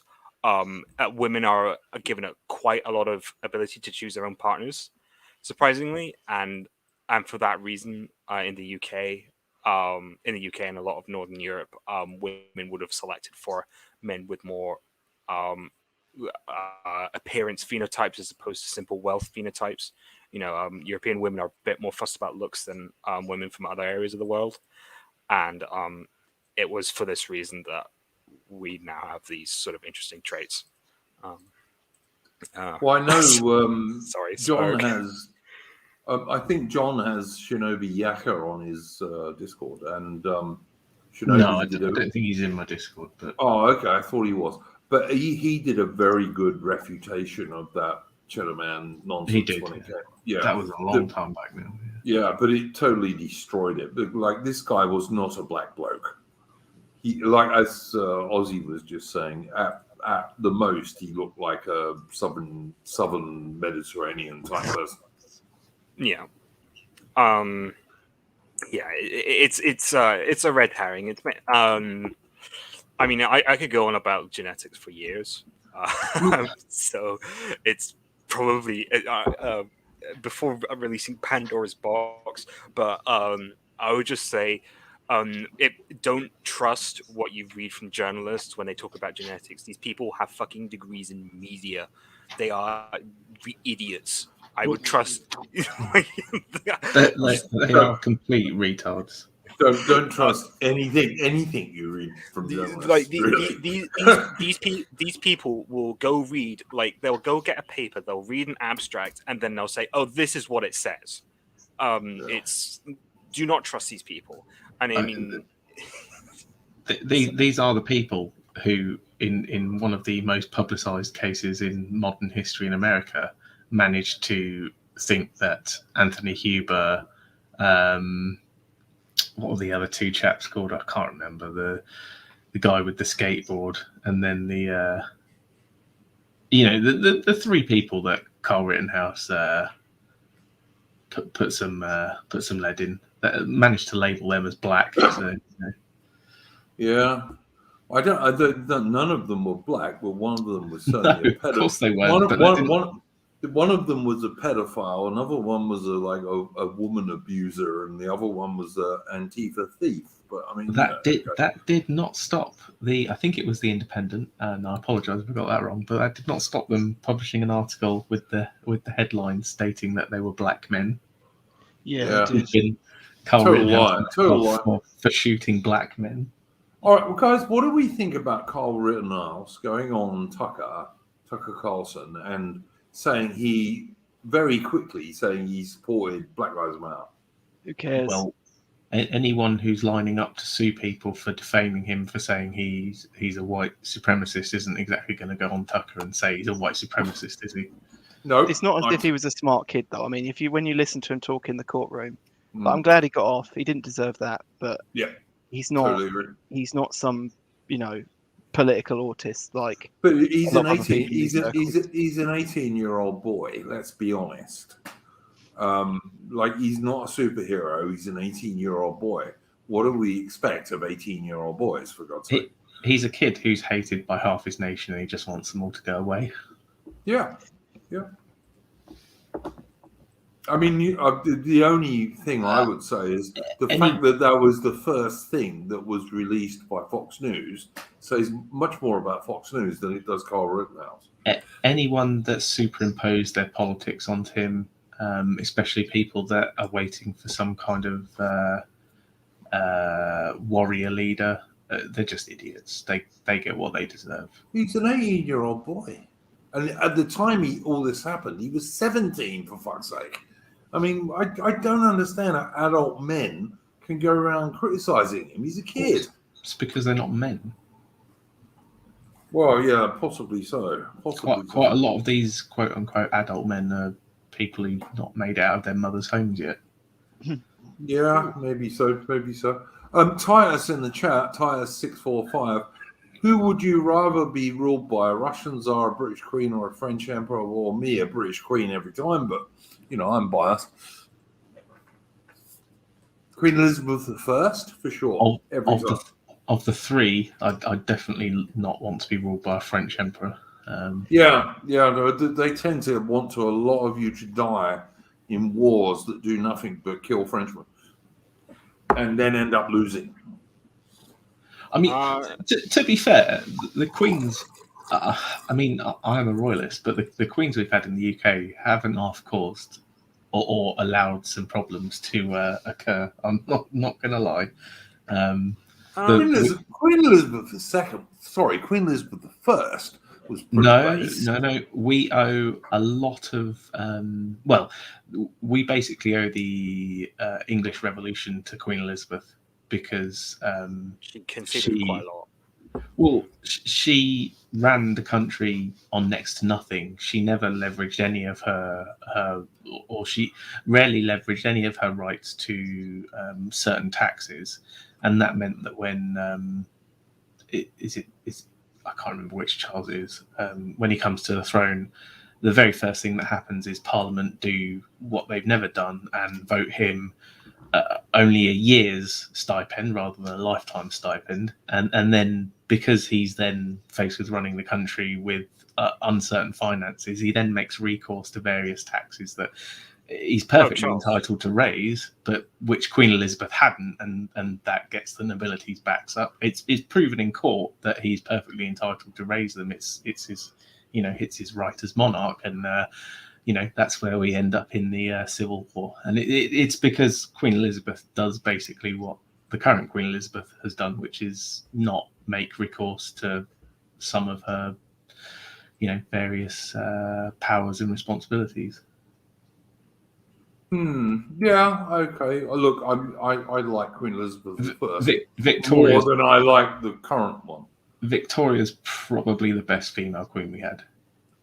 Yeah, she was pretty based. I mean, she hated Gladstone, which is always a good thing from my point of view, because I detest Gladstone. But yeah, the Russian Tsars were pretty based. I mean, to an extent, there's also the element of basically treating your men like, throughout history, when it comes to wars in Russia, they basically treated their men like basically disposable cogs. Well, you say that, but Nicholas II used to field test all the gear they were going to give to their own soldiers. No. Nicholas II was a very good guy. Yeah. I mean, I don't think I would consider him a saint personally. A lot of people want to make him a saint, but he was definitely a very good man. It's more I'm more talking about Martin Webb in the chat is saying Victoria was a fucking Rothschild. Martin Webb, if you really believe that, you are the stupidest person that has ever been in my chat. And trust me, I've had some fucking morons in my chat on occasion. I mean, Victoria did like to believe she was Jewish, and I think I'm correct in saying that all the males in her line since have been circumcised as a result of that. What? Yeah, absolutely right. No way. Yeah, Circumcised. Yeah, no, she was very much like that Guardian writer. Like, she wanted to be Jewish, but she wasn't. But she so much did. And like that's why she gave so much power to the city of London, so the Jews could take it all over. This is getting spicy very quickly. I'm only taking a piss. Don't worry. Like I say, British queens have been a disaster for us constitutionally every time they come in. But Victoria wasn't particularly, to be honest. I mean, her son was far worse. No, like I say, she was one of the better ones. Yeah. Of the handful of queens we've had, I'd place her probably at the top of the list. I mean, look, if I was going to pick the guy I'd really like to be like lording it over UK, I'd say someone like Henry V, for God's sake, you know? Oh, well, yeah. Warrior I'll king. go Henry VIII, I think. Yeah, Henry VIII, he was good. He was Am good. I like the only one who likes Henry VII? He was good. Henry VII was good, financial management. Financial management. Richard III wasn't bad, but I don't think Ozzy would like it much. Put an end to the disastrous, Lancaster. I don't think, to be honest, wars. I don't think Richard III was the worst person ever. It has to be said. I don't think they're amazing or anything. I don't think he was amazing or anything, but I don't think he was a bad egg or anything. So yeah. Martin Webb in the chat, is saying, at the Duke of Kent, spitting image of Rothschild. What the fuck has that got to do with Queen Victoria, man? Oh, dear. And also, the only picture I remember of the Duke of Kent was him wearing puttees the wrong way round. Albert was gay. Because he wasn't very bright. Oh dear. Oh, here we go. Martin Webb. Albert was gay. All Victoria's children were Rothschild's children. Have you ever read Queen Victoria's diaries?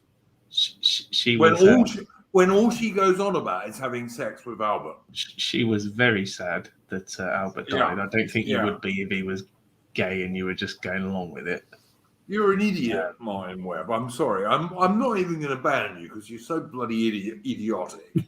I think he might be joking, to be honest. Yeah, I mean, it is quite funny getting you riled up. So, it has to be said. Listen, I could tell you that Anne Frank's diaries were mostly written by her dad, not her. I could tell you that. Oh, here we go. We've got a new guest, Ruber August. Ruber August, how are you going, mate? Hello, I'm doing well. Sounds like I just arrived just in time for something. You did. You joined us at an opportune time. Did you have a first subject you wanted to bring up? I didn't actually immediately.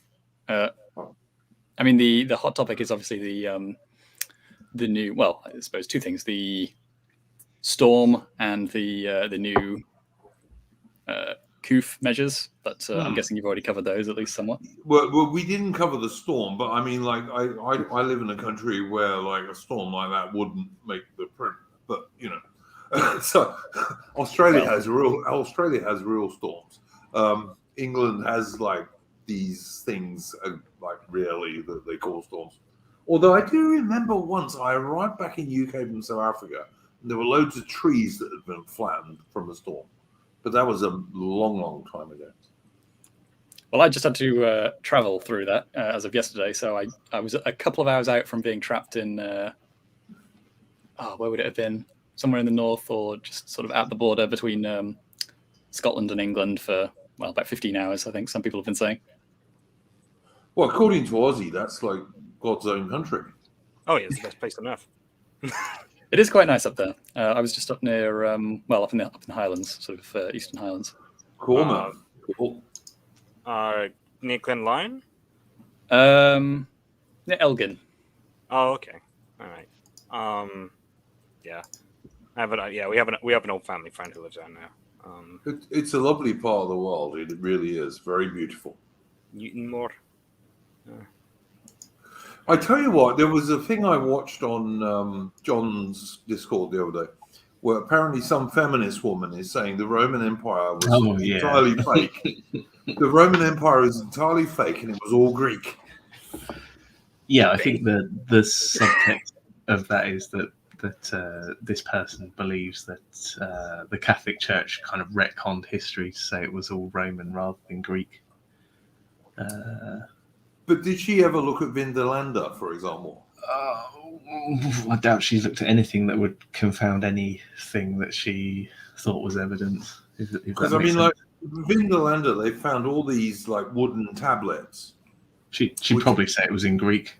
No, they can read this stuff under infrared light. Oh no, I know. I studied Vindolanda for my classics. Yeah. And it's under infrared. You can read this stuff, and like there are literally letters from Roman women to other Roman women saying, "Please, can you come to my birthday party?" and stuff like that. You know, must have been Greeks. Must have been Greeks. It's like, and there are also letters from legionaries saying to people back in Italy, "Can you send me extra socks?" You know, it's like it's so funny. So is the point that she's trying to make that it's just all complete historical revisionism, like that other weird theory where is it something like 100 or so years were just added in to the calendar at some point in the middle? Yeah, that weird theory. Or is it that there's the cultural inheritance thing where you talk about the Greco-Roman pantheon as though they're completely identical, and so Roman culture is just an extension of Greek culture. Is that the point? I don't know. Well, I mean, to be fair, there's probably a degree of there's truth in that. There is truth in that. Yeah, absolutely. The Romans did adopt a lot of Greek religion and culture. They did, but like they were a separate people and they had their own stuff. Jobby Dodger in the chat is saying socks with sandals. Yeah, the Roman legionaries really did wear socks with their caligula, which were Roman military boots that looked a bit like sandals. But then she gives the sort of example of Bath and basically says everything in Bath is it's been built on that you can't really get back to whatever the historical reality might have been. But also she says the hypocaust is what we used to believe was what made Bath Roman, and then she goes, but we found those in like China and Greece, so bizarre, very, very bizarre. I'm not sure that yes, you can find hypocausts in Greece from the Roman era for sure. I think it was a Roman thing; it wasn't a Greek thing. I mean, I don't know. What's it? They say there's nothing new under the sun, kind of thing. I think hypocaust, like central heating, like under the floor, and also up the walls, often in like villas in cold places like the UK. That was a Roman thing; it wasn't a Greek thing. But I mean, even like Bath, they have found many cursed tablets and offerings and all sorts of stuff that were thrown in there by people in. In Britain when it was under the Romans, and there are loads of them are in Latin. They're not in Greek. What What she is not wrong about, however, and this is quite an interesting point, is how much of the archaeology was done in the sort of like early Victorian period, and Sure. they, in many cases, they went in like a bulldozer and destroyed any kind of when you talk about stratigraphy, where things are in various layers, they didn't bother with any of that kind of stuff. Famously in Troy with the German guy Schliemann. But we might be talking about the same person. And there were many artifacts that were just, I mean, we now believe that they were just complete fabrications, like sets of golden face death masks that come out of various places in Greece and things like that. A lot of the history that came out of the Victorian period is you have to take some of it with a bit of a pinch of salt, because they just hadn't developed the archaeological expertise that we use these days. Okay, I'm totally changed my opinion on Martin Webb now. He's correct. Yeah, he is absolutely correct about this thing I've just put up on the screen. He hates PA because it's an MI5 honeypot. Absolutely correct. Totally changed my opinion on you. Totally, Martin Webb. Do we have evidence of that, or is that just... No, hang on. Look, I'm not talking about the ordinary supporters of PA, many of whom are very decent, good people who are fooled by a PA. But Mark Collette, absolutely 100%. Do we have, like, evidence of that? Like, I'm not being pro there. All right. Next, we're asking for the expert opinion. Well, didn't a lot of his former sort of BNP comrades disavow? He test him. And accuse him of the same thing, basically. Yeah, he was also known as on his toes, Collette, because he would run away very quickly. Also, my favourite video is still the one where he's crying. Yeah, crying because those two direct action or whatever they were called guys were in the room with him, and he was just crying because that was all he could do. He was fooled twice by Jewish journalists, really badly fooled, and they wouldn't leave when he told them to his own house. And because he's such a tough Anglo man, and on top of that, leave aside the German girl who was like a foot taller than him with an enormous swastika on her. The giraffe. Yeah. The Nazi giraffe. Yeah, but she's not actually that tall. It's just that Mark Collette is so short. How tall is he? Like he's very, very short. He's like 5'4" or 5 or something like that. Like really, really short. And this woman was not that tall. And of course, she had a pair of high heels on, as a good girl will wear when she goes out. But I mean, like he wasn't even up to the swastika on her left hip. But and leaving that aside, he also was done when he was in the BNP for having two 14-year-old schoolgirls in his hotel room. Ew. And there is video of it. So like, this is not a lie. This guy, the only reason he is still around is it suits the British government to have him around to waste good British people's nationalist energy on him.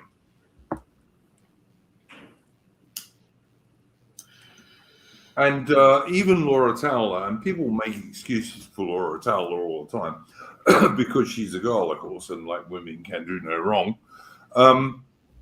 I think you're also neglecting the fact that a lot of men on the right are, they're a bit pussy starved, we might say. Yeah, no, I don't disagree. I don't disagree with that. Speak for yourself.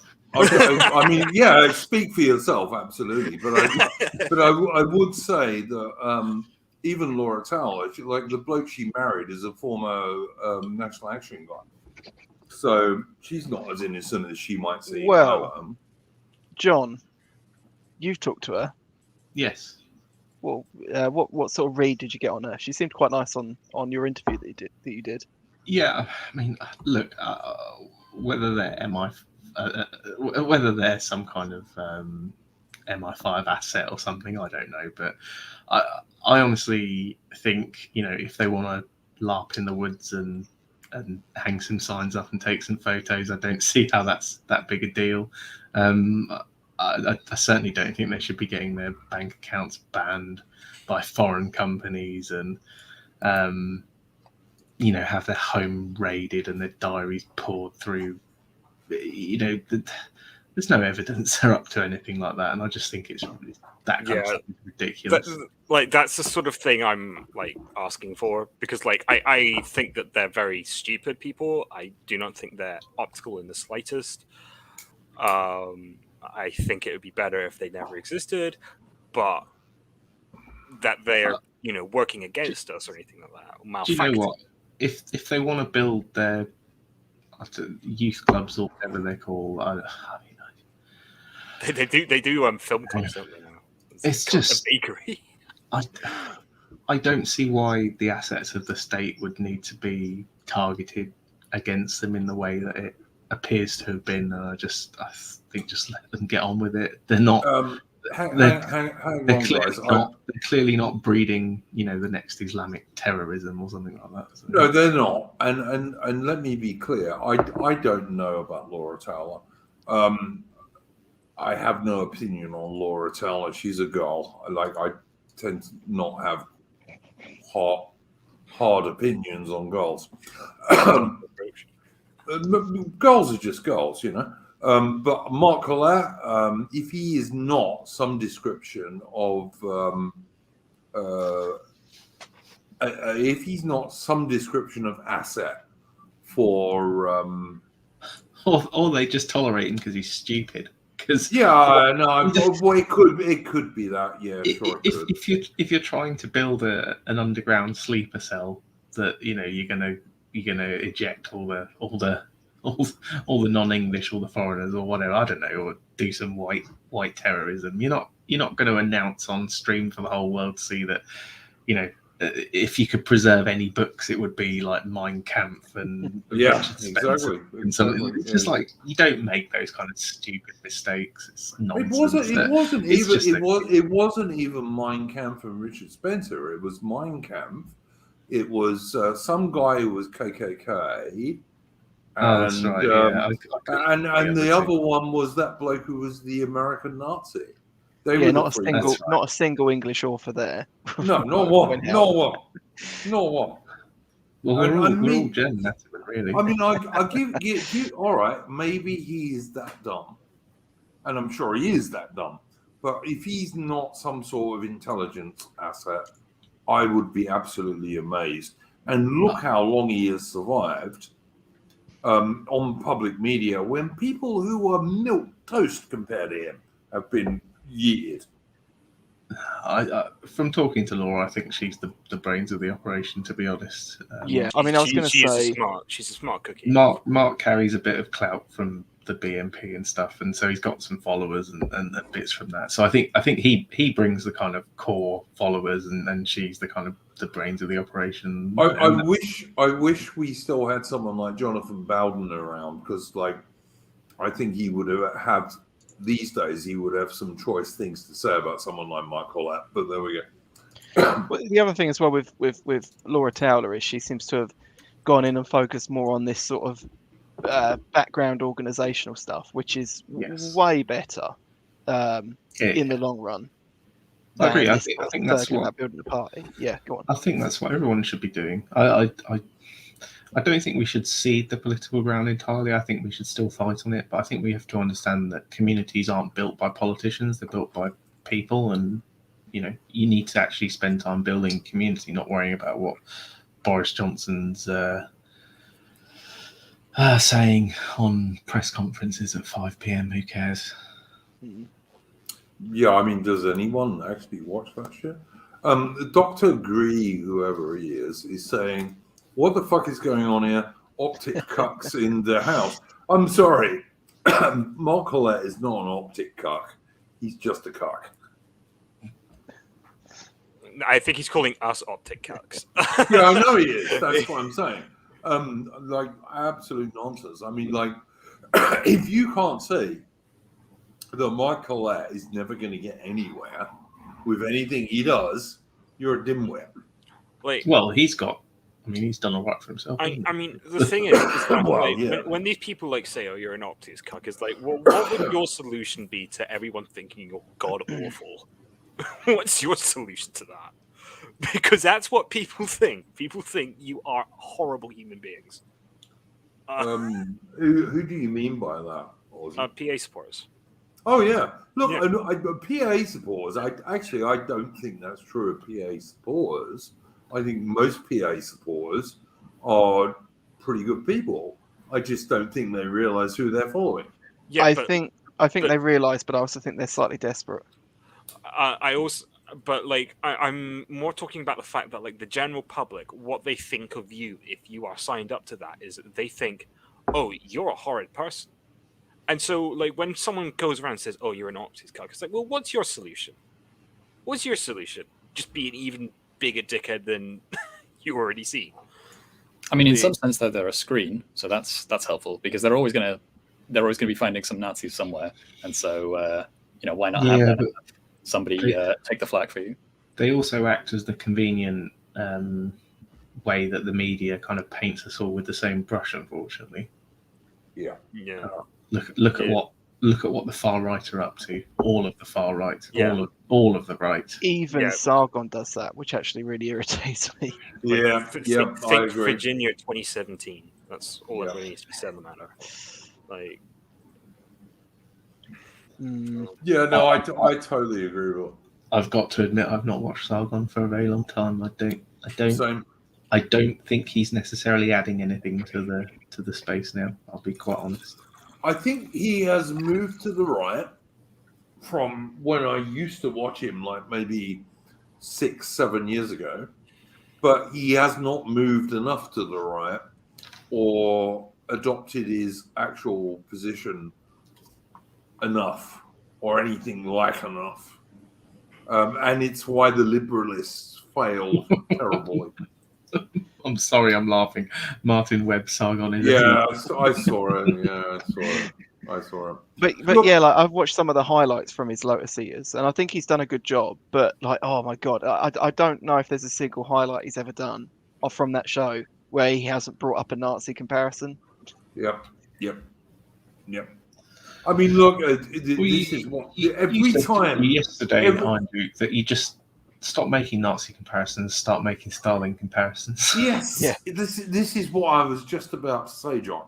Is that like every time something goes on with the China virus or lockdowns or anything you care to name, people on the right, supposedly in inverted commas, will turn around and say they're Nazis.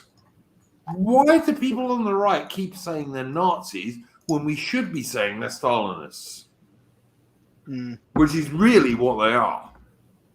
Like, I don't care about the Nazis. None of my family supported the Nazis. All of my family fought against them, and 1 or 2 of them got killed. So I'm not a Nazi supporter at all. I'm not a German. I'm certainly not a mid-20th century German.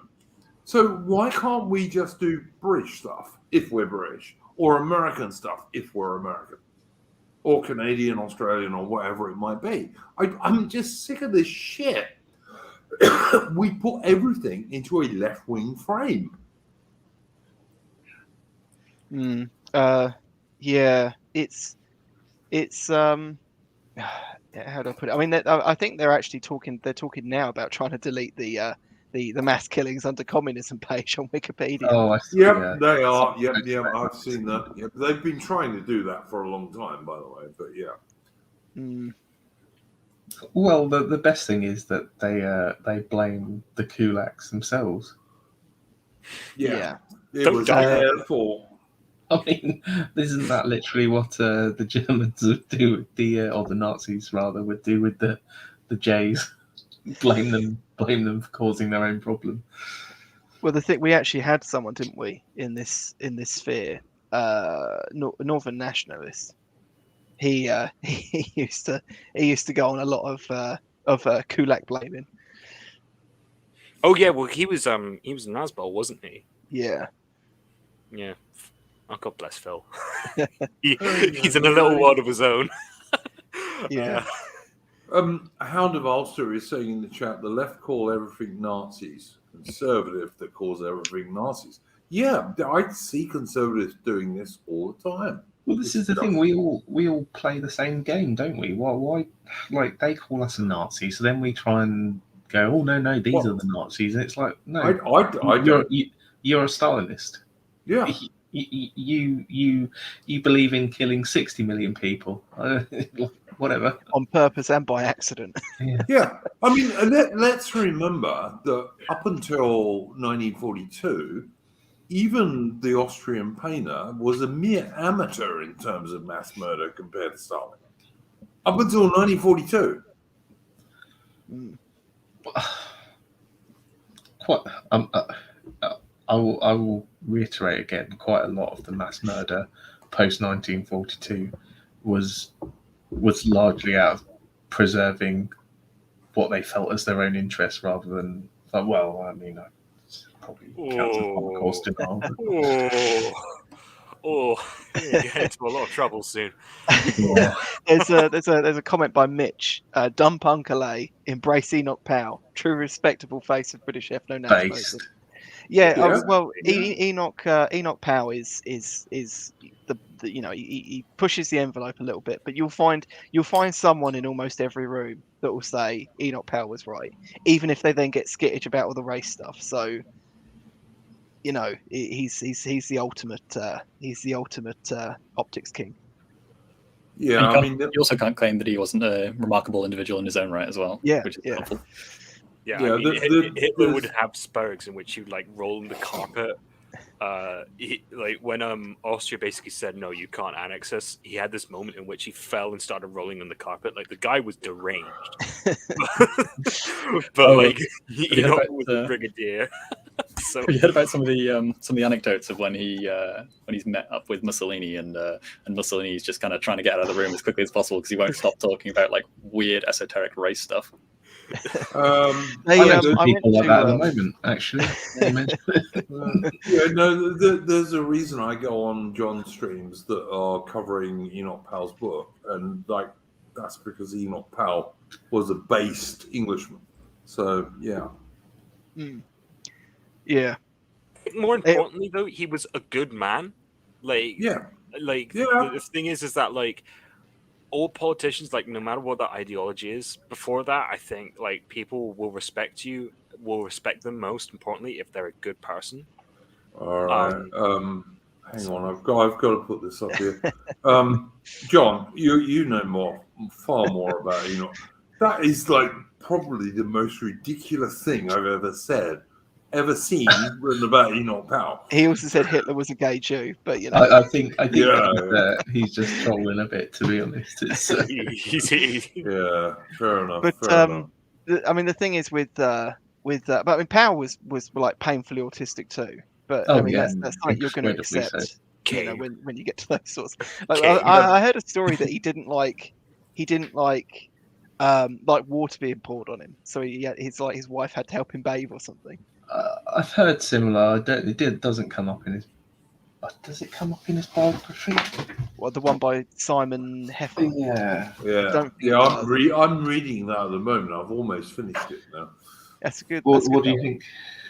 Yeah, it's a good book. Enoch was like, as you said, John, a bit autistic, but like a basically good man, I think. That Simon Heffer used to speak at the Monday Club, I believe. Yeah. Yep. Is it true? Jobby Dodger is saying Enoch was a Freemason. I have no idea if that's true or not. He was involved in a number of societies, like the Institute for Economic Affairs. I don't know if he was a Freemason. Not come across that. Like my dad's father-in-law was a Freemason, and the only thing it ever did him any good for was like it once got him off a minor crime. But I think if you buy into the idea of 33rd degree Freemasonry and all that kind of stuff, I don't know, you probably believe everyone was, to be honest. Out of curiosity, before we get too far away from before we get too far away from this original topic, are there any other figures that come to mind from sort of the recent British political past that we could point to? In terms of About what?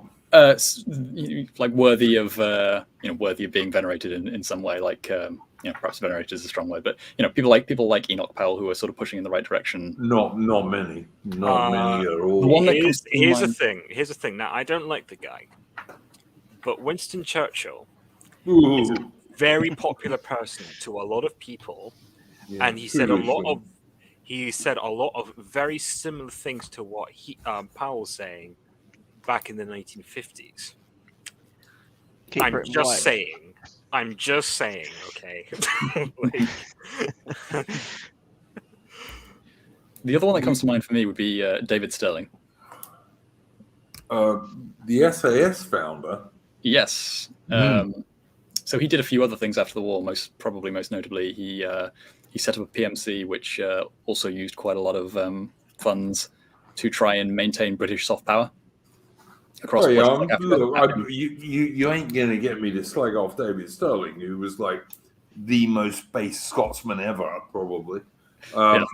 He also, in conjunction with someone else, I can't remember her name, tried to curtail the influence of the commies inside the trade union movement, tried to make them a bit more patriotic and conservative and such.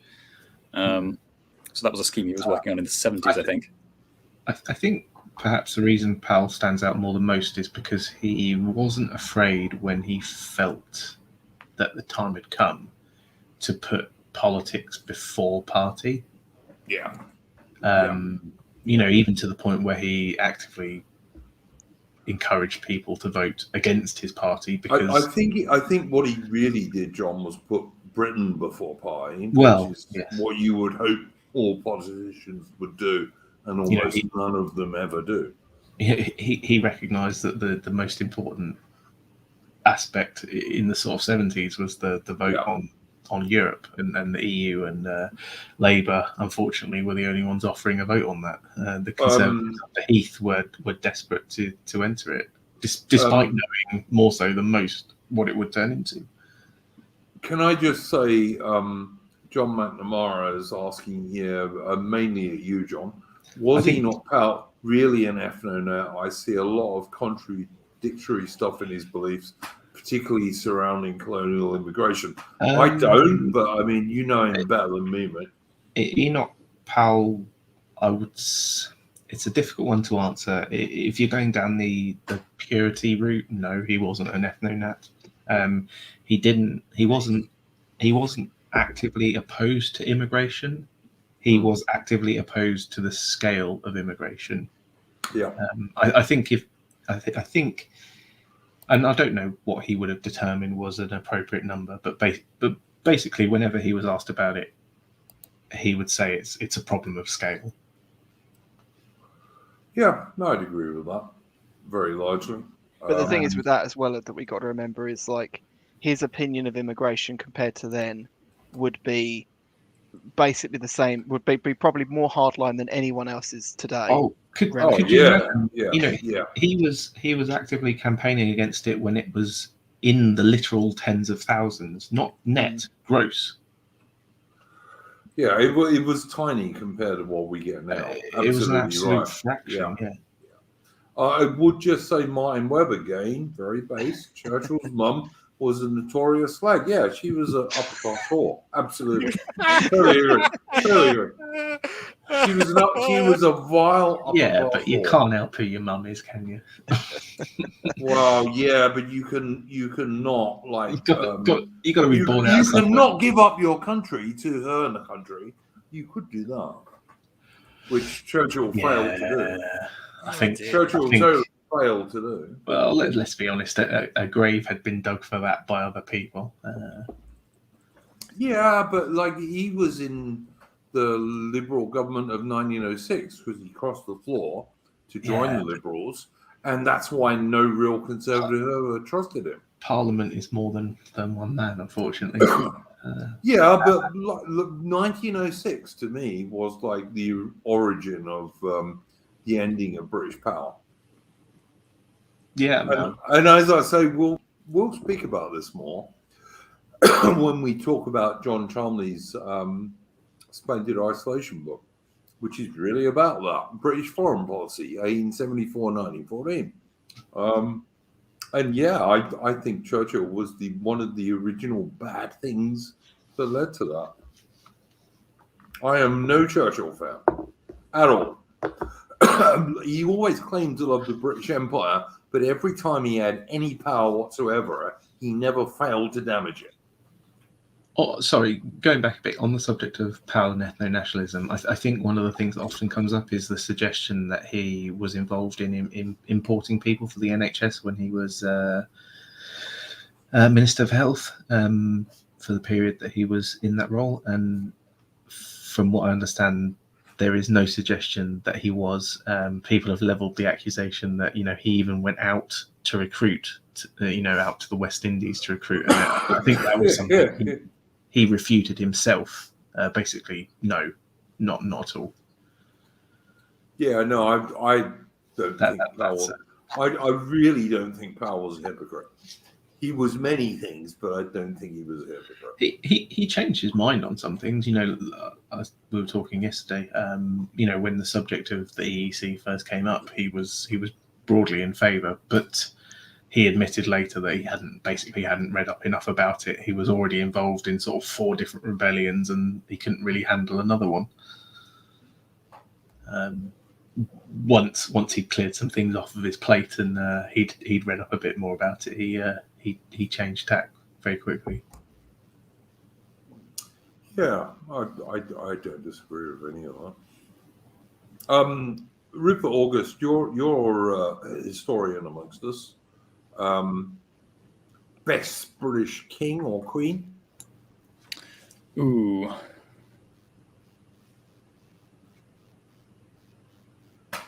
Possibly. I mean, leaving aside Alfred the Great, who obviously has to be up there. But I think Edward III is probably up there. Yeah, no, I mentioned him. Edward III, Henry V, for sure. Great man.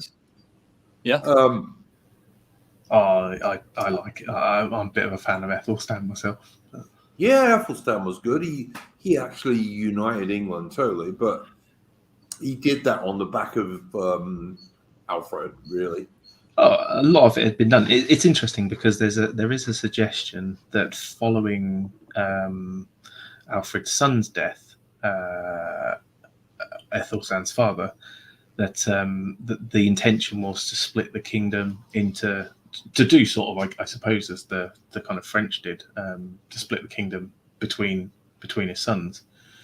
And it's only by a bit of luck that basically the other sort of contender for the throne, who was probably going to end up with Wessex, dies, I think, 16 days after his father dies. So Ethelstan isn't actually crowned, I think, until a year after he basically comes to the throne, because there's a bit of contention with Wessex about whether he's going to be the king or not.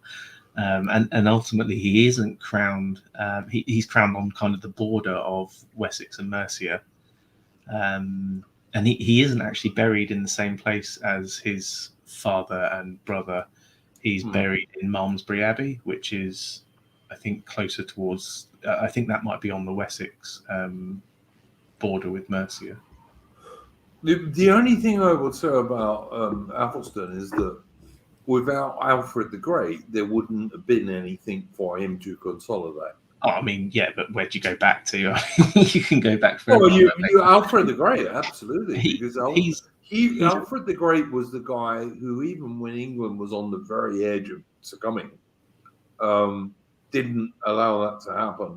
Well, Ethelstan's an incredibly shrewd actor. I mean, he, within a year of coming to the throne, he manages to make a peace deal never to be broken with Sihtric, who's currently running Northumberland or York.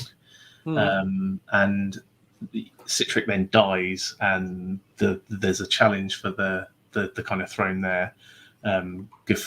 Guthfrith and Ethelstan both go for it, and Ethelstan wins.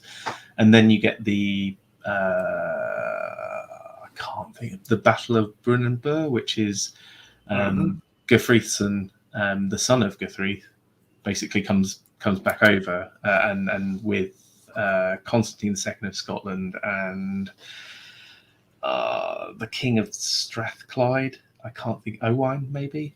They try and beat him.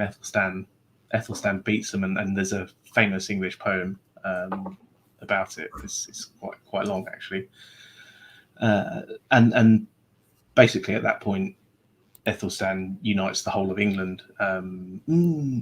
So he's got all of the Welsh kings swearing fealty to him, and he kills off Constantine's son. It's pretty brutal.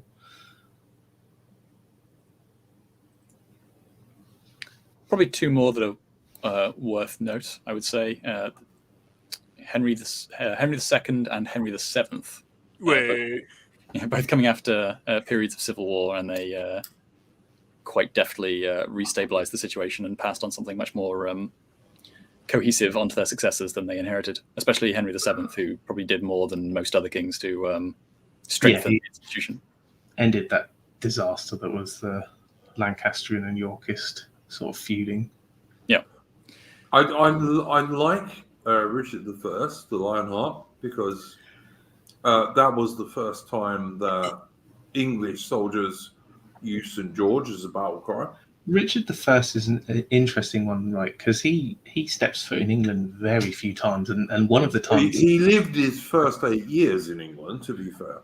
Well, one of the times he does come back to England is because he's been taken captive in Germany, and he ends up having to raise a massive amount of money, a phenomenal amount of money to secure his freedom. He does. But he was one of the greatest Crusader leaders, and the English Crusaders who fought under him, who were many, including many Anglo-Saxons. That was the first time they used St. George as their battle cry. So I like him for that. He does have a bit of a stain on his reputation, though, I would say, due to his earlier exploits against his own father, rebelling and leading the revolts. Sure. But as I said, my liking for him is partly because he was a very talented general, and partly because the English soldiers who fought under him in the Third Crusade, that was when they were first using St. George as their battle cry. So it goes back a long time in England.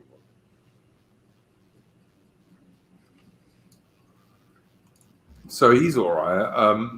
But my number one guy would be Henry V for sure. Like, he was just the best general of all of the English kings ever. You like a bit of French bashing, do you? Oh man, always. I mean, what Englishman doesn't like French bashing? I mean, they're still our enemies to this very day. As far as I'm concerned, the only reason I pay income tax is because we should be at war with France. Yeah.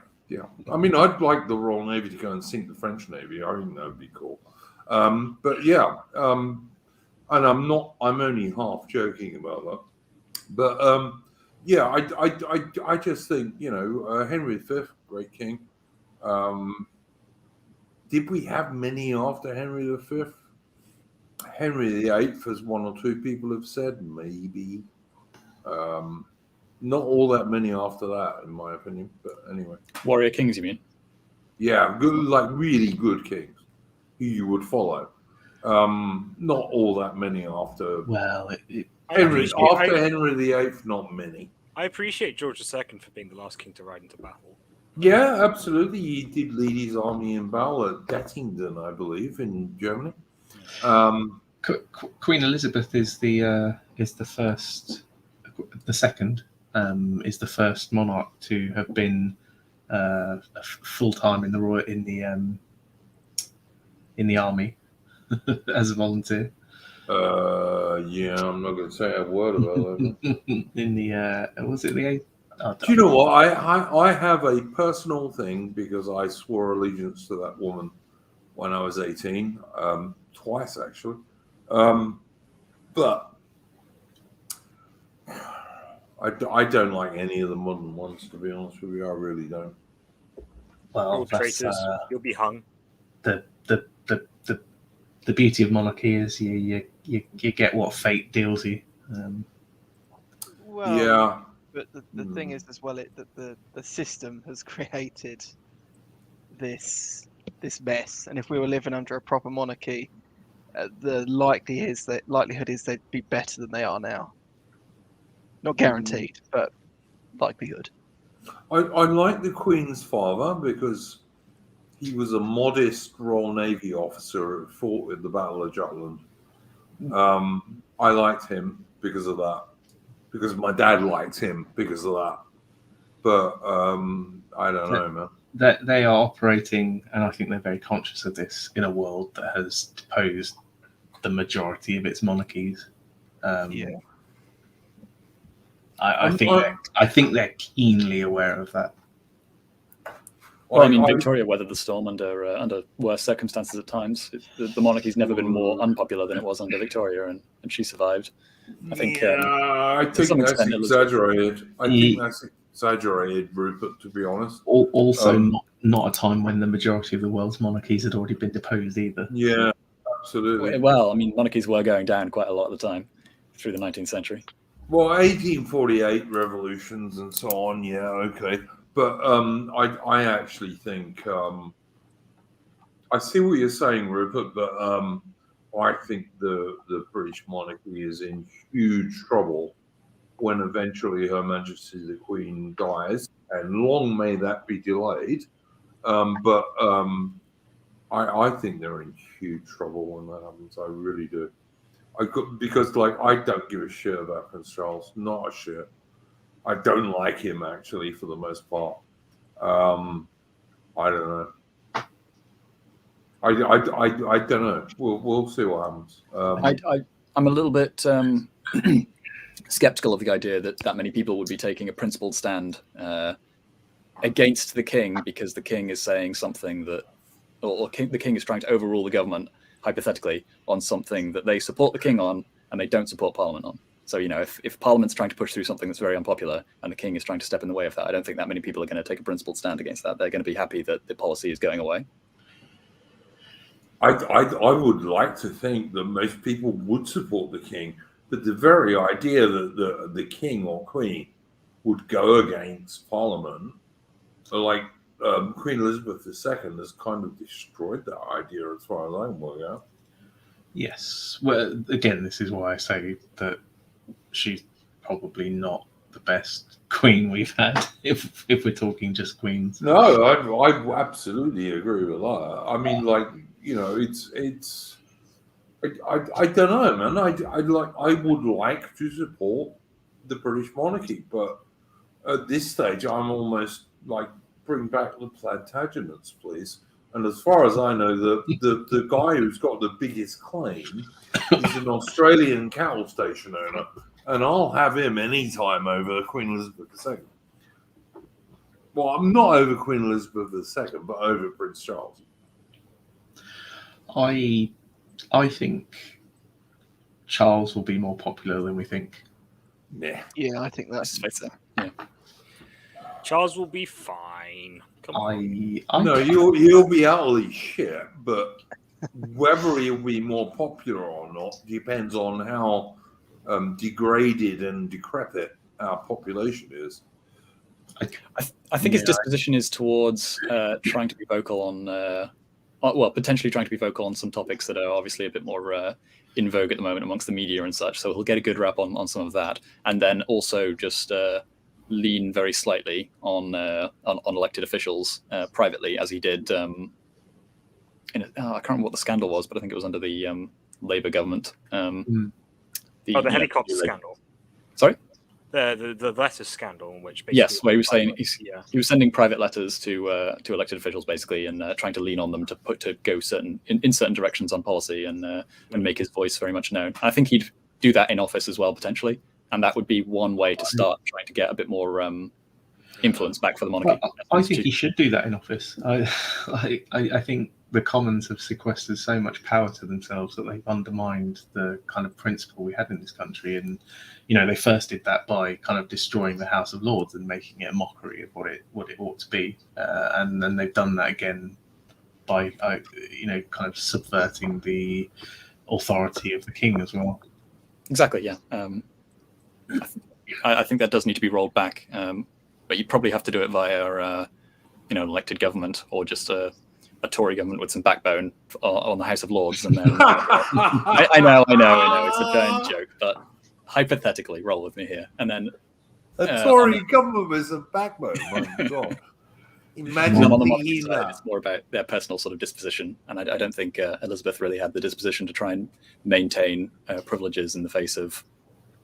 At the end of the day, I may not necessarily agree entirely with some of Charles's opinions, and that's fine. And they're a king, and I don't have to agree with them. But I think a king that's going to lean on Parliament a bit more, have a bit more of an interest. But not if he leans on them to become more watermelon green, which is the only way I see him leaning on them. Well, again, I'm more interested in the kind of precedent that's been set by sort of Elizabeth being rolled back.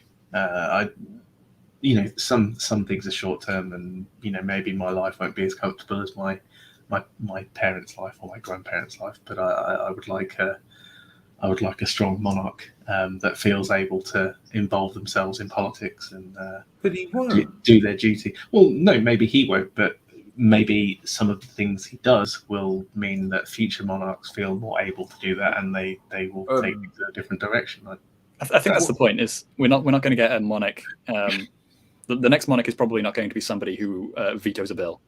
That's probably not going to happen. It'll take a while to get that kind of power back, if it ever does come back.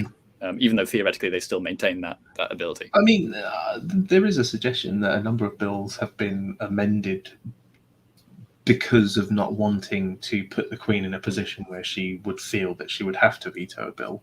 There is the suggestion that kind of happens behind the scenes. Certain things are dropped or changed to basically prevent that from happening. Most of which I think is crap, to be honest. But yeah, okay. Well, the left seems to believe it's. Yeah, the left believes everything which is anti-British, of course. So they do. Well, I mean, they have a vested interest in saying that the Queen's involved in certain stuff because they want to get rid of it. So as far as I can work out, in every single respect, other than the actual royal family, the Queen is quite left-wing. As far as I can work out, I haven't seen her say anything in favor of families. I've never seen her say anything in favor of actual real British people. Never, ever once. And like I said, I swore an oath of loyalty to that lady many, many, many years ago, which I still take seriously. But if I'm going to be honest, I've never seen her say anything in favor of anything I believe in. Not one thing, if I'm going to be honest. And I think Charles will be infinitely worse. I don't. There's kind of a famous kind of moment at a kind of association meeting where Margaret Thatcher is there and Enoch Powell's there and a few others, and then she starts talking about it's around the time of the Falklands, I think, and she starts talking about the reason we go to war is to defend British values, and Enoch Powell just says no, that's you don't defend ephemeral things like values. It wouldn't matter if you were a Soviet or he's basically saying you defend your country because it's your country, not because you believe in some values. And I think the monarchy's the same. I defend the monarchy because it's the monarchy of my country, not because they necessarily have the same values I have. I think they need to. I think we need to bring back Plantagenets, and I honestly do think that. The House of Windsor, possibly even when it changed its name to Windsor. During World War I, lost all credibility. Like I said, I'm quite fond of the Queen's father. He was a very modest Royal Navy officer who had actually fought in battles the Royal Navy fought. I don't have much room for the current lot. And when Her Majesty the Queen passes away, which, as I say, I hope is delayed many, many years, I will not be supporting them. I just won't. Right, I'm gonna go because it's quite late and I'm getting very tired. Oh, Yeah, gee. no worries, Adamant. Right. You got anything else you wanted to add before you left? No, I'll bring it up next week actually. Do it this week, man. This is our 50th episode. Well, because we were talking about briefly brought up Simon Heffer earlier, right? Yep. Yep. And I double checked it. He also talked at the traditional Britain group, Yep. which is kind of like a sort of pseudo carry on of the Monday Club. Yep. And I brought this up on a stream a while ago, but I don't think we ever really arrived to a satisfactory answer. Should people join this group? Well, go on, guys. John? I'll add a little bit of context first. Oh, sorry. go ahead. Apparently, if you join them, you're not allowed to join the Tory party, if anyone's actually bothered by that. Well, that's pretty cool, I guess. John, what do you think? I, along with a few other chaps, am involved in something called the Wellington Project, and I've talked about it before. It's small acorns, but we would support anyone involving themselves in what they felt was, I guess, quote unquote, right wing or small c conservative. I think anything that's kind of pushing the dial back the other way. So yeah, if that's what it's doing, then I don't see a reason not to join it unless you're desperate to be in the Tory party. That sounds a bit.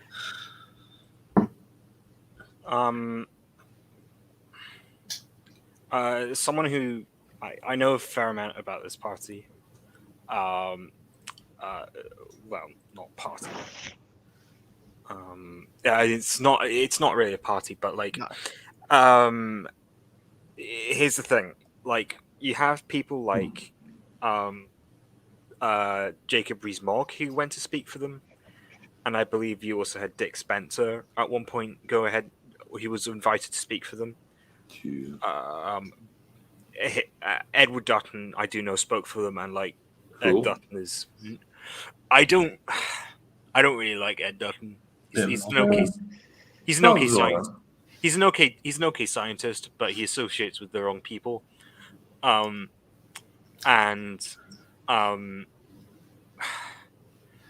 PA have been associated with this group. I think it's a pretty risky gambit, to be honest. Hey, if you've got 10 million quid and you're completely independently wealthy, to go for it. But like, it's a bit of a gambit. Yeah, I mean the thing is that because Survive the Drive talks here a lot as well, and I know he's quite popular. So, I mean maybe that's worth it. But at the same time, it's isn't it run by Louder Frost? I don't know who. Yes, yes, I believe it is. Yeah, and I mean, yeah, I'm sure he seems like an all right guy. He also seems like he's got a lot of pent up jealousy over the fact that Bowden was always bigger than he was. But yeah, but yeah, that's my nickel and cents. And for the record, in case people wonder, I was a member for like a year and a half. So this is where this comes from. Yeah. So yeah, that's my 2 cents on the matter. do you feel you got anything out of your membership or? No. They have like 2 events a year. Yeah. And like the Christmas event, which they have every year, which is guaranteed. They have it in London, which I'm not often at, so I can't really get there. But yeah, it's good for some, but it's not something I would personally recommend. Rupert August, what do you think about that one, mate? I know nothing about this group, by the way, but carry on. Yeah, I mean, they seem like a fairly good group to me, especially considering they are sort of following that same sort of Monday Club tradition, or at least trying to. That seems like a good legacy to try to pick up. The British Conservative Party needs something like that for sure. Yeah, the trouble is that they have been sort of, the Tory Party have distanced themselves from groups like the Monday Club. Well, the Monday Club's never Even left now, but even the Bow Group. That's an oldest conservative sort of think tank, and it's they've begun to distance. Well, they have distanced themselves from the Conservative Party. Yeah. So this is the problem, is that you'll be sort of pushing yourself a little bit away from traditional political power, I guess, insofar as being a member of the Tory Party would put you in proximity to any real power. But I mean, I've written for their blog. I've got a couple of pieces. I posted a couple of little pieces of writing for them. They published them. I've been meaning to go to. I was meaning to go to their last conference in October, I think it was, but didn't quite work out. Again, London being a problem, similar to you, Ozzy. So yeah, they seem all right. Doesn't really seem like that much of a risk to me. Certainly not compared to something like PA. So. Oh yes. Yeah, they're a league and a bound different from each other. That's to be sure. You have to have real right-wing groups pushing the Conservative Party to the right, especially when you have people like Alexander Johnson and most of his cabinet pushing it to the left. You have to have some sort of pushback, or I mean, look, I am not a Conservative supporter. I detest the modern Conservative Party. And I think there are at best somewhere between 25 and 40 halfway decent Conservative MPs. But you have to have some way to push that to the right. And every single thing that used to push the Conservative Party to the right has been removed by the Conservative Party. Yeah, but these guys are effectively shut on the outside. So I don't know. I kind of think if you can get that. I mean, for me, it's quite easy because London's literally like an hour's train ride away. So I've been umming and ahhing about it anyway. Yeah. I kind of put it off because I kept thinking I might rejoin the Tory party for purely reasons of psyop. But I don't think that's going to happen now because, we've all given up hope on that. Yeah. All right. Well, I think that brings up our last subject, really. And I'm going to ask Arman first because he wants to go to sleep. What the fuck can we do, being right-wing people in the UK? Who should we support and how can we do it? Heritage Party. Well, no, that's fine, and you can say that in a minute. But I'm going to ask Arman because he wants to go to bed. So, Arman. Oh God, I have no idea. Just in your opinion. I mean, what I think. I think you've got to have all these nationalist populist parties at least forming some sort of loose electoral association so they don't run against each other. But I mean, what do you think would be the best way to do this? Well, I quite liked. I mean, to echo what Ozzy said, I quite liked the Heritage Party anyway. I've been kind of pushing them for a while back a while ago, but I did stop. I mean, I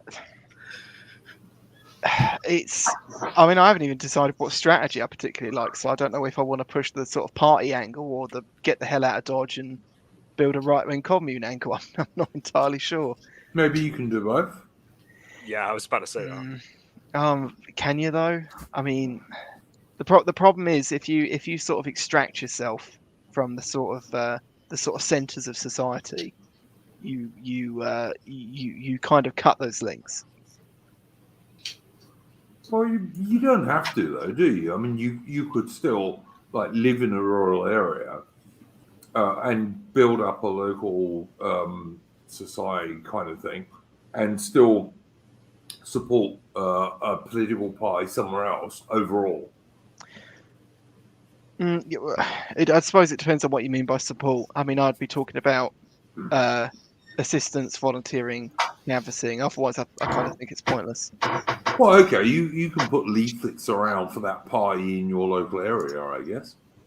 Well, yeah, I'd probably say Heritage Party or see what Nigel Farage does. I'm fully barrage pilled, so.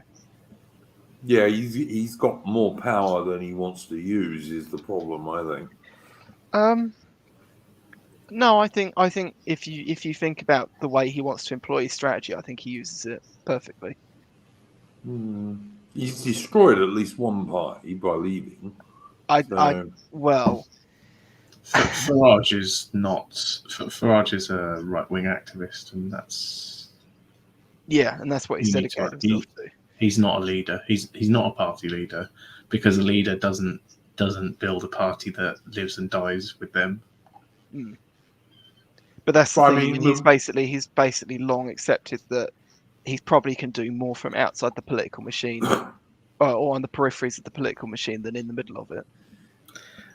I think it's good for everyone else as well, because people need to realise that Farage isn't going to be the person that sweeps into Westminster and clears out all the rubbish that we've seen for the last 100 years. He's not going to be that person. And no, but he's part the of quicker the process, people. Well, yeah, I'm not saying he isn't, but what I'm saying is that we need to build a community that is going to sweep out the cobwebs, and all the while we're focused on someone who isn't going to do that. It's wasted time. I mean, I don't. The thing is, as well, I'm not even entirely sure I accept the fact that he sort of let UKIP die, because of course Curtin was a UKIPper. Yeah, but Adam, and he was the one who like endorsed that moronic semi-British army bloke who had the affair with the 25-year-old younger than him girl. And Farage absolutely did endorse him. Okay. What was his plan? What was his plan there, except to destroy UKIP? Okay, this is very purely spiraling right now. I don't think his plan was to destroy it. I just don't think he was a leader that built a party that could exist without him, and that's what he does wherever he goes. Yeah, and I mean, I know a lot of people. I don't know if this is true, but I know a lot of people who say that the party he most recently supported, run by a bloke who, as far as I can see, is pretty much a globalist, is Richard Tice now. Yeah, Richard Tice. And again, I think that's a pretty conning party for the most respects. Well, you have to find it funny when Reform have decided they're not going to have anything to do with the culture war, and they're going to be fiscally conservative, run by a guy who proposed additional taxes for people who work from home because he happens to own a property investment company, which probably stood to lose out on some money if people stop going back into offices. Well, I mean, I agree with what Max Ernest has said here in the chat, that Jared Batten was a good bloke. I like Jared Batten. I think he was a good bloke. But he never got any sort of endorsement from Farage. No, he didn't. No. Adam, and what do you think about that, mate? Well, I mean, Jared Batten wasn't really that good. I mean, he was all right, but he was a nice enough bloke. But he kind of let the whole YouTube influencer thing into the party.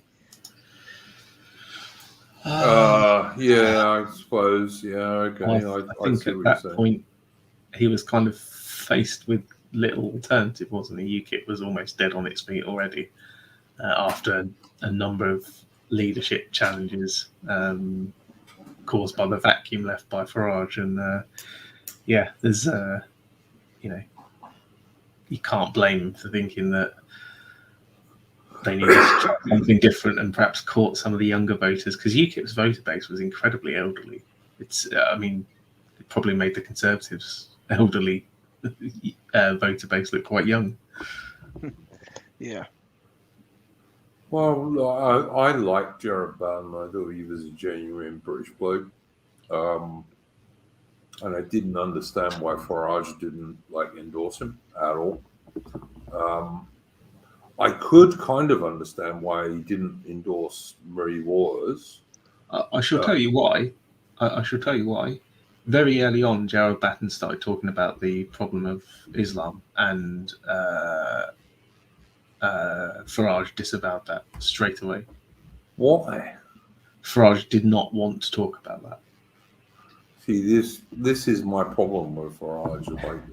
I'm not saying Islam is the only problem, because it's not. The problem is not Yeah, Islam; it's mass immigration. This But Islam is part of that.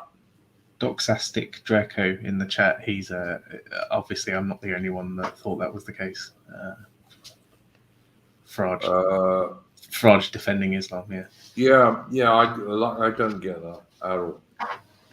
But that's why I don't trust Farage, to be honest. I mean, I've always said he's the one guy who could be the leader of a party and actually affect the Conservatives, but I don't think he really wants to be honest, for one reason or another. Yeah, he's an activist. Whatever he's got to be in his bonnet about, he'll be good at, and he'll get the support for it, and that's fine. But he's not a party builder. And he goes on about, he has gone on very successfully in some regards about the illegal immigration across the channel. But let's not forget, that's a drop in the bucket compared with the actual legal mass immigration. It doesn't matter though, because it's a cheap and easy way of getting it back into the national conversation. Because if you bring in dinghies and boat crossings across the channel and just talk about immigration through that lens, all immigration ends up coming on the table. And he has talked about legal immigration loads of times. He talked about the Poles. He talked about Romanians. Well, fair enough. I just don't understand why he doesn't put himself at the head of a party and do his stuff, because he might actually get somewhere. That's not the strategy he's chosen, though. I think he's chosen what he's good at. I think he's chosen the Tucker Carlson strat. I think I kind of rate that, because Tucker Carlson is doing wonders in the States. It's a shame that GB News couldn't do a bit better. But yeah. Well, look, I'm not gonna Arman is my mate, and I think he's a very intelligent guy. No, I'm being serious. Adam is my friend, and I think he's a very intelligent bloke, and so I am not going to poo-poo what he says, because maybe he's right. I am right. Well, I hope you are, mate. I hope you are. But yeah, I don't know. To me, it's not the most. It's not the best thing that he could do. But I mean, okay, maybe you're right. Well, the thing is, if it's something he doesn't want to do, he's not going to do the best in it, is he? That's what you have to bear in mind. I just think he left UKIP when UKIP were about to break through, and he effectively destroyed UKIP by putting Bolton in charge, and he must have known that Bolton was useless. So I don't know. I said, I don't know if he cared at that point. Farage had sort of left the leadership of UKIP a number of times at that point, and it felt like he kept getting dragged back into something he didn't particularly want to be involved with. But he endorsed Henry Bolton, who was terrible. I think I'm not talking about Henry Bolton knocking around with that chick who was 25 years younger than him, because most of us would have done that. I'm talking about how useless he was on policy. I mean, I couldn't. That would get me in trouble with the police. That would. Well, okay, fine, but I mean, it wouldn't. You might be all right with that, aren't you? No, I'd be fine. There should be a girl in her 30s, but but I just think he must have known what he was doing there. He's not a moron. He's a clever man. But listen, like I said, maybe Arman's right, and I hope he is. So I don't know. Arman, you got anything else to say on that? Because I know you want to go to bed, mate. But no. All right. John, you got anything else to say on that one? What was the topic? Who would we want to see? I think. I mean, who could best lead a British, real British, non-Nazi LARPing national party right now? I think you need to stop looking for a strong leader. I think you need to make a lot of assessments in your local area and work out, well, who can I stomach voting for, regardless of party, even if it's Labour Party. No, never. Who in your area espouses the most conservative values, and you vote for that person. And if there's no one you can stomach, then you need to make a decision about whether you stand as an independent or join one of these parties, whatever party it may be, and see if you can stand for them. I mean, I know Heritage Party are very keen to have people standing in every seat in the country. So, you know, you're highly likely to be considered as long as you're not a swivel-eyed raving fascist loony. So, if you know, that could be the thing for you. But I really, in my own thinking, I'm moving away from the idea that we need to spend, you know, we shouldn't cede the political ground. We should be politically active. I don't believe we should do what Pete Hitchens says and just kind of retire to a cabin in the woods and drink wine until it all hits the fan, which is something he's come out with. I do believe we should be politically active.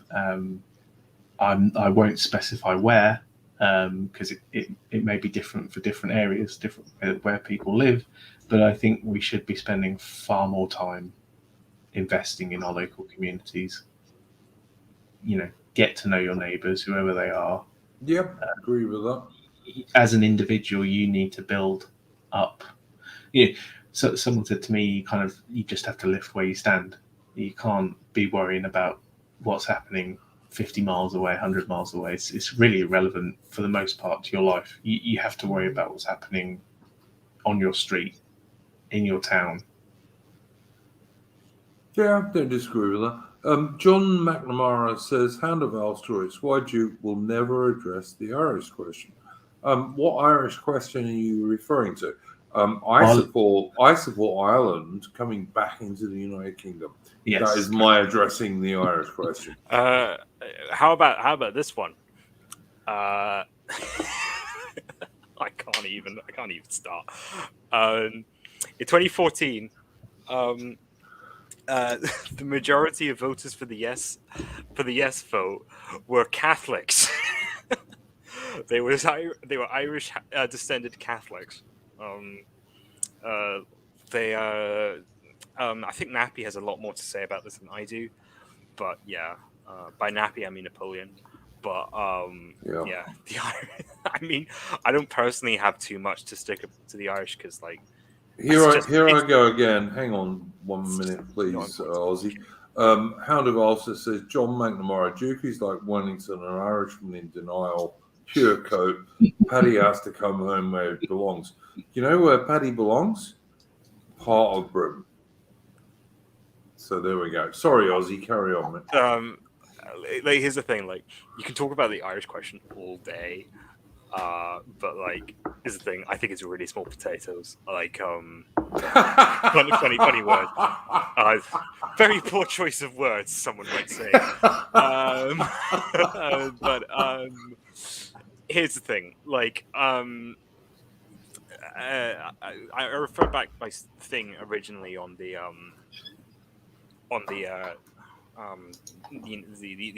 other question, we might say. I don't really want to give any energy to that to the question, but like, if you start talking about like certain ethnicities run certain things, you've lost. You've already lost. I think the Irish question is more of a meme than anything. I think it's a cute little joke. Napoleon, of course, thinks very differently from this. He's a very, very devout anti-Paddy, but I think that's probably because he has a bit of Paddy in him himself. I personally think there are way too many Irish people in Scotland, but I'm pretty sure the Irish people think there are too many British people in Ireland. So what can I say?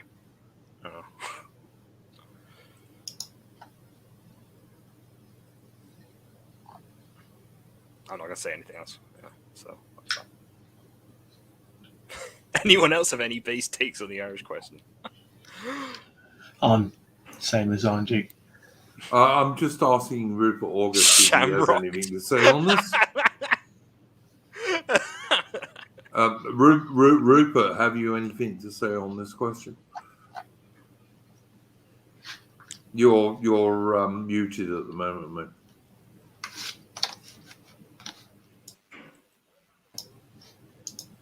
Great take. Back to you, Stephen.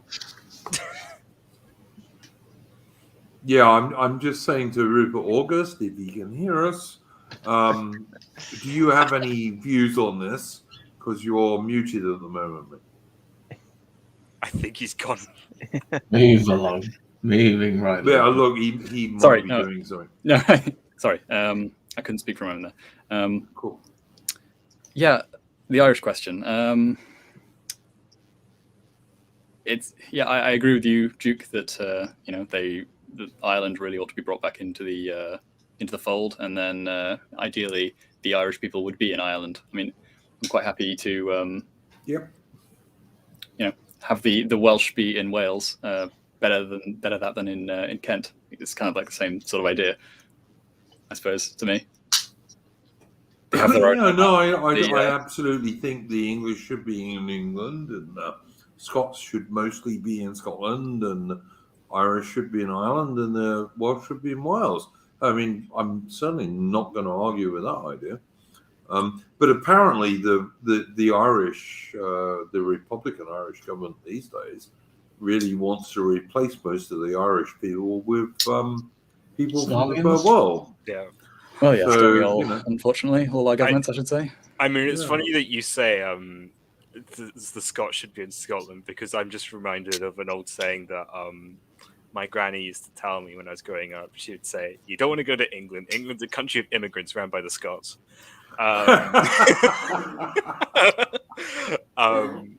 And the second most overrepresented minority in the city of London is Scottish people. It's probably true. Listen, I think British people should be able to move around within Britain, obviously. Like, I'm a Kansas supporter, for one thing. So, I'd like a bit more movement than that. But all of our governments need to be much more based to make that really work, because otherwise you're just going to be importing people who have nothing whatsoever in common with the people they're moving into, which is the mistake. Well, I go slightly further then, perhaps, because I'd probably want to see less immigration between even different regions of England. I think all of these areas used to have some pretty significant, and to some extent still do have some significant differences, and so I'd like to maintain those rather than just turning the English into one giant sort of amorphous blob. Yeah, fair enough. I don't disagree with that. Listen, guys, we've been going 3 hours. It was the 50th stream we've done, which is fair enough. So we have gone a bit longer, but I think we've probably come to a pretty natural end. And so I'm gonna play us out on a tune, as I always do. All right, cheerio, fellas.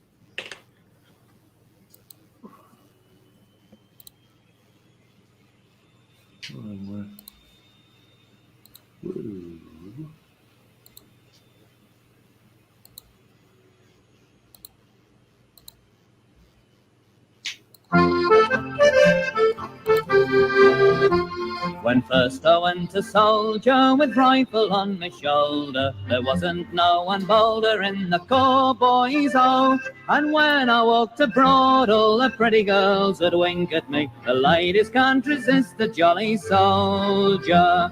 Bang upon the big drum, clash upon the cymbals. We'll sing as we go marching along, boys, along. And although on this campaign there's no whiskey or champagne, still we'll keep our spirits flowing with the song, boys. Now when we got the route and for India we set out, the girls were crying round us to the docks, boys, oh. So we gave 3 hearty cheers for the pretty little dears, in the hopes they've each one got another soldier.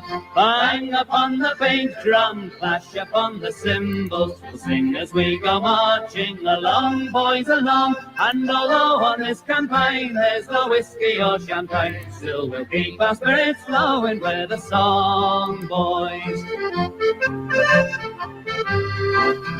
Then we marched from Chalazan and we met the wild Afghan and made him at Karaisia for the run, boys, oh. And we marched into Kabul and we took the Bala Hizar and we made them to respect the British soldier.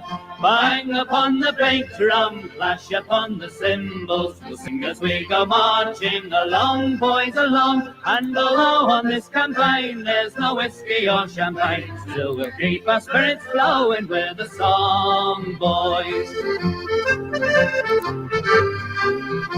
And now I'll say goodbye, for I'm feeling rather dry, and I see a comrade waiting with his song, boys, oh. So here's good luck to all, and promotion soon and better money. That's the sort of ticket for a soldier. Bang upon the big drum, clash upon the cymbals, sing as we go marching along, boys, along. And although on this campaign there's no whiskey or champagne, still we'll keep our spirits flowing with a song, boys.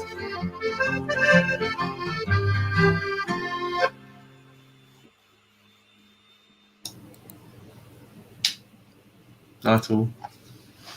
There we go. That was Bang Upon the Big Drum, which was a song written at some stage after the Second Afghan War. And thank you to all the people who joined us this evening. Thanks to the chat.